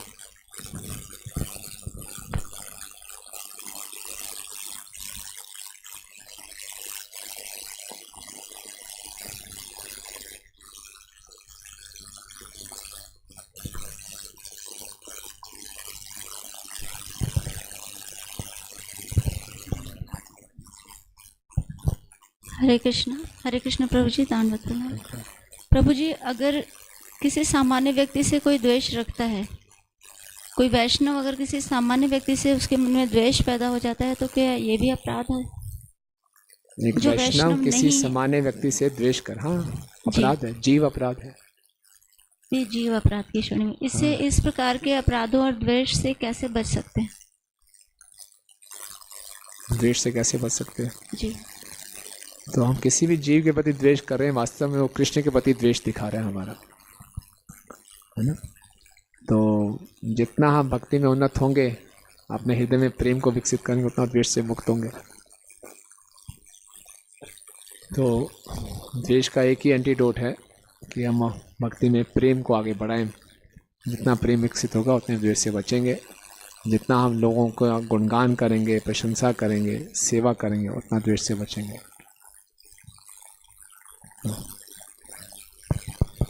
ठीक प्रभु जी, थैंक यू। ओके, यस प्रभु जी, एक ऑनलाइन व्यूअर है हमारे, उनका प्रश्न है ब्रिज अग्निहोत्री जी का। If one person does not respond to other in positive manner any time, then what the other person should do? अगर कोई हमारे साथ सकारात्मक रूप में व्यवहार नहीं कर रहा, सकारात्मक तरीके से, तो फिर हमको क्या करना चाहिए? कोई हमारे ढंग से सही व्यवहार नहीं कर रहा तो हमें क्या करना चाहिए? आपको कहा जाता है dealing negativity with positivity is called tolerance, है ना? कोई हमारे प्रति अपराधपूर्ण व्यवहार कर रहा है तो हम भी उसको खूब सुना रहे हैं ऐसी की तैसी, है ना, तो ये वैष्णव सदाचार नहीं है ना, ये एक साधारण व्यवहार है। तो वैष्णवों के समुदाय में प्रभुपाद लिख रहे हैं अपने परपट में, ये एक वैष्णव एक दूसरे वैष्णव से गलत व्यवहार कर रहा है किसी कारणवश, तो दूसरे वैष्णव को शांत हो जाना चाहिए। उस समय वो तमोगुण रजोगुण के प्रभाव में कुछ उल्टा सीधा बोल रहा है तो दूसरा वैष्णव शांत रहे, तो इससे स्थिति संभल जाती है। और वो बोले अच्छा ऐसा है तो मैं भी सुनाता हूँ, तो स्थिति और कॉम्प्लिकेट हो जाती है। बचपन में हम आते थे तो 5-6 भाई बहन हैं, माता पिता है, सब एक दूसरे को मार पिटाई कर रहे हैं, है ना, कोई किसको मार रहा है, कोई क्या कर रहा है, कोई क्या कर रहा है, तो भाई क्या हो रहा है क्या हो रहा है, पहले उसने बोला था, पहले उसने यो किया, उसने मेरे थप्पड़ मारा, फिर मैंने ये किया, सब ये मारते हैं ना। तो ये भी वैष्णव का व्यवहार नहीं है। अपराध करने का कोई भी लॉजिक नहीं है, अपराध करने का कोई जस्टिफिकेशन नहीं कि प्रभु जी ने मुझे गाली दी तो मैं चुप रहता गया, मैंने भी सुना दी उसको, मैंने भी गाली दी थी, तो उसने भी अपराध किया और हमने भी अपराध किया, है ना। तो वैष्णव अपराध करने का कोई भी वो नहीं हो सकता कि जस्टिफिकेशन नहीं हो सकता। ओके, तो एक दुर्व्यवहार कर रहा है, वो अपनी भक्ति को खुद नीचे ला रहा है, हम सहन कर लेंगे तो हम भक्ति में आगे बढ़ेंगे। वो हो सकता है हम सहन कर लें तो दूसरा व्यक्ति भी रियलाइज करे और वो भी भक्ति में फिर आगे बढ़े, है ना। प्रभु जी, ignorance can also lead to अपराध। हाँ जी, इग्नोरेंस, हाँ जी बिल्कुल, इग्नोरेंस से भी अपराध होते हैं। not giving any negative reply but only ignoring that person, that how would that lead to अपराध? नहीं, आप हमारा उद्देश्य इग्नोरेंस में रहना नहीं है ना। भक्तों के संग में आए तो why should you remain ignorant. भक्तों के संग में आ रहे हैं, if we are ignoring a devotee, हाँ जी वो भी अपराध है। यस, भक्तों को देखकर प्रसन्न होना, उनको इग्नोर करना, इट्स एन ऑफेंस। कोई भी भक्त में दिखाई दे हमें मुस्कुराना चाहिए, हरे कृष्णा बोलना चाहिए और प्रणाम करना चाहिए। 2 मिले 4 मिले 64 खिले नाचे 7 करोड़। 4 मिले, 2 आंखें मिली, 4 मिले 64 खिले, 32 दांत उनके, 32 दांत खिल जाएं और नाचे 7 करोड़। 3.5 करोड़ रोमें हमारे हैं, 3.5 करोड़ रोम उनके हैं। एकदम खड़े हो जाने से एक्साइटेड हो जाना चाहिए भक्तों को देखकर। तो ये है, और हम भक्त को दिखाई दे मुंह इधर कर ले, नेग्लेक्ट कर रहे हैं, इट्स एन ऑफेंस, है ना, ऑफेंसिव। हरे कृष्णा प्रभु जी, जैसा आपने बताया कि अपराध कितना डेंजरस है हमारी भक्ति के लिए, पर आपने ये भी कहा कि सेम टाइम पे हमें अपराध कॉन्शियस नहीं होना, कृष्णा कॉन्शियस होना है। बट कई बार अनअलर्ट हो जाते हैं क्योंकि डेली एक्टिविटीज़ होती है, तो कहीं ना कहीं अलर्टनेस चली जाती है। तो किस तरह मतलब अलर्ट रहें ताकि हमें अपराध ना हो, भक्ति के पाथ पर ग्रो करें। हमेशा हम भगवान से यही प्रार्थना करें कि मैं हमेशा वैष्णव सेवा के लिए उत्साहित रहूं। भक्तों के संग में आए तो हमेशा ये मौके ढूंढें कैसे मैं उनकी सेवा कर सकता हूँ। किसी भी जूनियर से कर रहे हैं, अपने से कनिष्ठ से, तो ये मानसिकता रखें मैं कैसे इसको भक्ति में आगे बढ़ा सकता हूँ। इक्वल्स में मैं इनको कैसे इनकरेज कर सकता हूँ, सीनियर्स में इनको कैसे हेल्प कर सकता हूँ, कैसे इनकी सेवा कर सकता हूँ। तो हमेशा इस कॉन्शियस में रहने का प्रयास करें, how I can serve this devotee, how can serve this person, बस। तो उसमें हम अपराधों से बचे रहेंगे, है ना। प्रैक्टिस करने का प्रयास करें। प्रभु जी, no two individuals are equal. हाँ जी, No two individuals have equal mindset. no two leaders Individuals have equal mindset. हाँ जी, वो तो नेचुरल है। हर इंडिविजुअल अलग है तो इंडिविजुअलिटी तो रहेगी रहेगी, उसमें क्या दिक्कत है, यही तो वैरायटी है। तो इससे क्या प्रॉब्लम क्या है?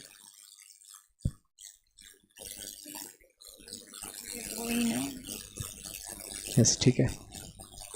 नंद महाराज पूछ आप कुछ एनी करेक्शंस और कमेंट्स? हरे कृष्णा, अपने अनर्थों के बारे में बड़ा विस्तार से बताया, द बेसिस ऑफ मधुर कदम में।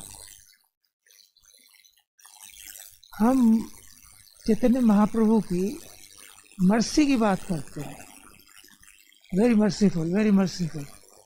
if all this has to be followed, it's a great tapasya, which most of the people, I think, cannot do. How do we reconcile that? हाँ प्रभु जी, अभी तो आज हमने बोला ना कि आप प्रभु जी का प्रश्न है, शायद मैं समझाऊँ कि ये जो अनर्थों में बड़ा विस्तार में चर्चा की और ये बहुत टेक्निकल सा लग रहा है, इसको फॉलो करना तपस्या लग रही है। और महाप्रभु तो बहुत कृपालु हैं और ये कृपालु, ये महाप्रभु की वर्षा ही हो रही है, तो ये तो बहुत टेक्निकल भी लग रहा है और वर्षा भी महाप्रभु की कृपा है, तो कैसे इसको रिकनसाइल करें, ये मतलब। हाँ, तो ये हमने ऐसे आज चर्चा की, तो अनर्थों की चर्चा हो रही है अभी, अनर्थ निवृत्ति की। भक्ति कितनी शक्तिशाली है कि कैसे इन सब अनर्थों से हमें मुक्ति दिलाई, कल हम चर्चा करेंगे। अभी तो अनर्थ की चर्चा हुई है, अनर्थ निवृत्ति की चर्चा भी पूरी कंप्लीट होगी। और हम देख रहे हैं कि एक हरि नाम से हमारे सारे पाप और पुण्य के अनर्थ खत्म हो जाएंगे, और जो भक्ति उठा अनर्थ है वो भी एक भक्ति की स्टेज पे आके खत्म हो जाएगा। तो क्योंकि ये अनर्थ हमारे पूर्व जन्मों की कंडीशनिंग के कारण है, ये जो बैगेज हम लेकर आ रहे हैं, इससे किसी और प्रोसेस से तो इससे मुक्ति पाना असंभव ही है। ये तो केवल महाप्रभु की कृपा है कि इतने हमारे पाप और होते हुए भी, अपराध होते हुए भी हमें भक्ति करने का मौका प्राप्त हो रहा है। It is his causeless mercy. और उसके बाद भी केवल हरि नाम के जप से और भक्तों की कृपा से हम सारे अनर्थों से मुक्ति भी पा सकते हैं। किसी और प्रोसेस में तो कोई स्कोप ही नहीं है और हम हमेशा ही संसार में रहेंगे। It's my understanding bye simple process of chanting attentively and serving the devotees all perfections can be achieved. आपने एक्सप्लेन किया बीच में, हाँ, उनकी डिटेल बताई, हाँ, इससे तो काफी भयानक सा लगता है। हाँ, ये भयानक से इसलिए पहुंची क्योंकि हम इसकी गंभीरता को समझते नहीं है। We start taking very lightly कि वो जो पापों का परिणाम है, वो मन को इतने गहरे संस्कार छपे हुए हैं, वो जो हम बोलते हैं चेतो दर्पण मार्जनम, तो अब हम उसकी वैल्यू ज़्यादा समझेंगे जब हमें मालूम हो चलेगा कि चेतों में कौन कौन सी गंदगी पड़ी हुई है और हरि नाम में इतनी आसानी से सफाई हो जाती है। और अगर हम हरि नाम ध्यानपूर्वक नहीं लेंगे तो ये कितना, जो ये सारे संस्कार हैं, हमें कितना बांध के रखेंगे जन्मों जन्मों तक। तो इसमें हरिनाम की महिमा और ग्लोरीफाई हो रही है कि इतना बड़े संकट से हमें केवल हरिनाम ही बचा सकता है। तो इसलिए वो ब्लैक पिक्चर दिखाना जरूरी है, ताकि तभी हम हरिनाम के प्रकाश को ज़्यादा अच्छे ढंग से समझ पाएंगे। और हमें मालूम नहीं कि इतनी अंधकार में स्थिति है, तो फिर हम तभी हम हरिनाम की ग्लोरीज को अप्रिशिएट नहीं कर पा रहे। This is my thank you so much. आप सब भक्तों का बहुत धन्यवाद। ग्रंथा श्रीमद् भागवतम की, श्री विश्वनाथ चक्रवर्ती ठाकुर पाद जी की, जगतगुरु श्रील प्रभुपाद की, अनंत कोटि वैष्णव की, निताई गौर प्रेमानंद। कृष्ण प्रभु जी की जय। कल भी प्रभु जी का क्लास है 6:30 to 8:30। कल इस सीरीज का जो सेमिनार है, इसका लास्ट क्लास होगा, तो ज़रूर आप लोग सब लोग इसका लाभ उठाएं। हरे कृष्ण।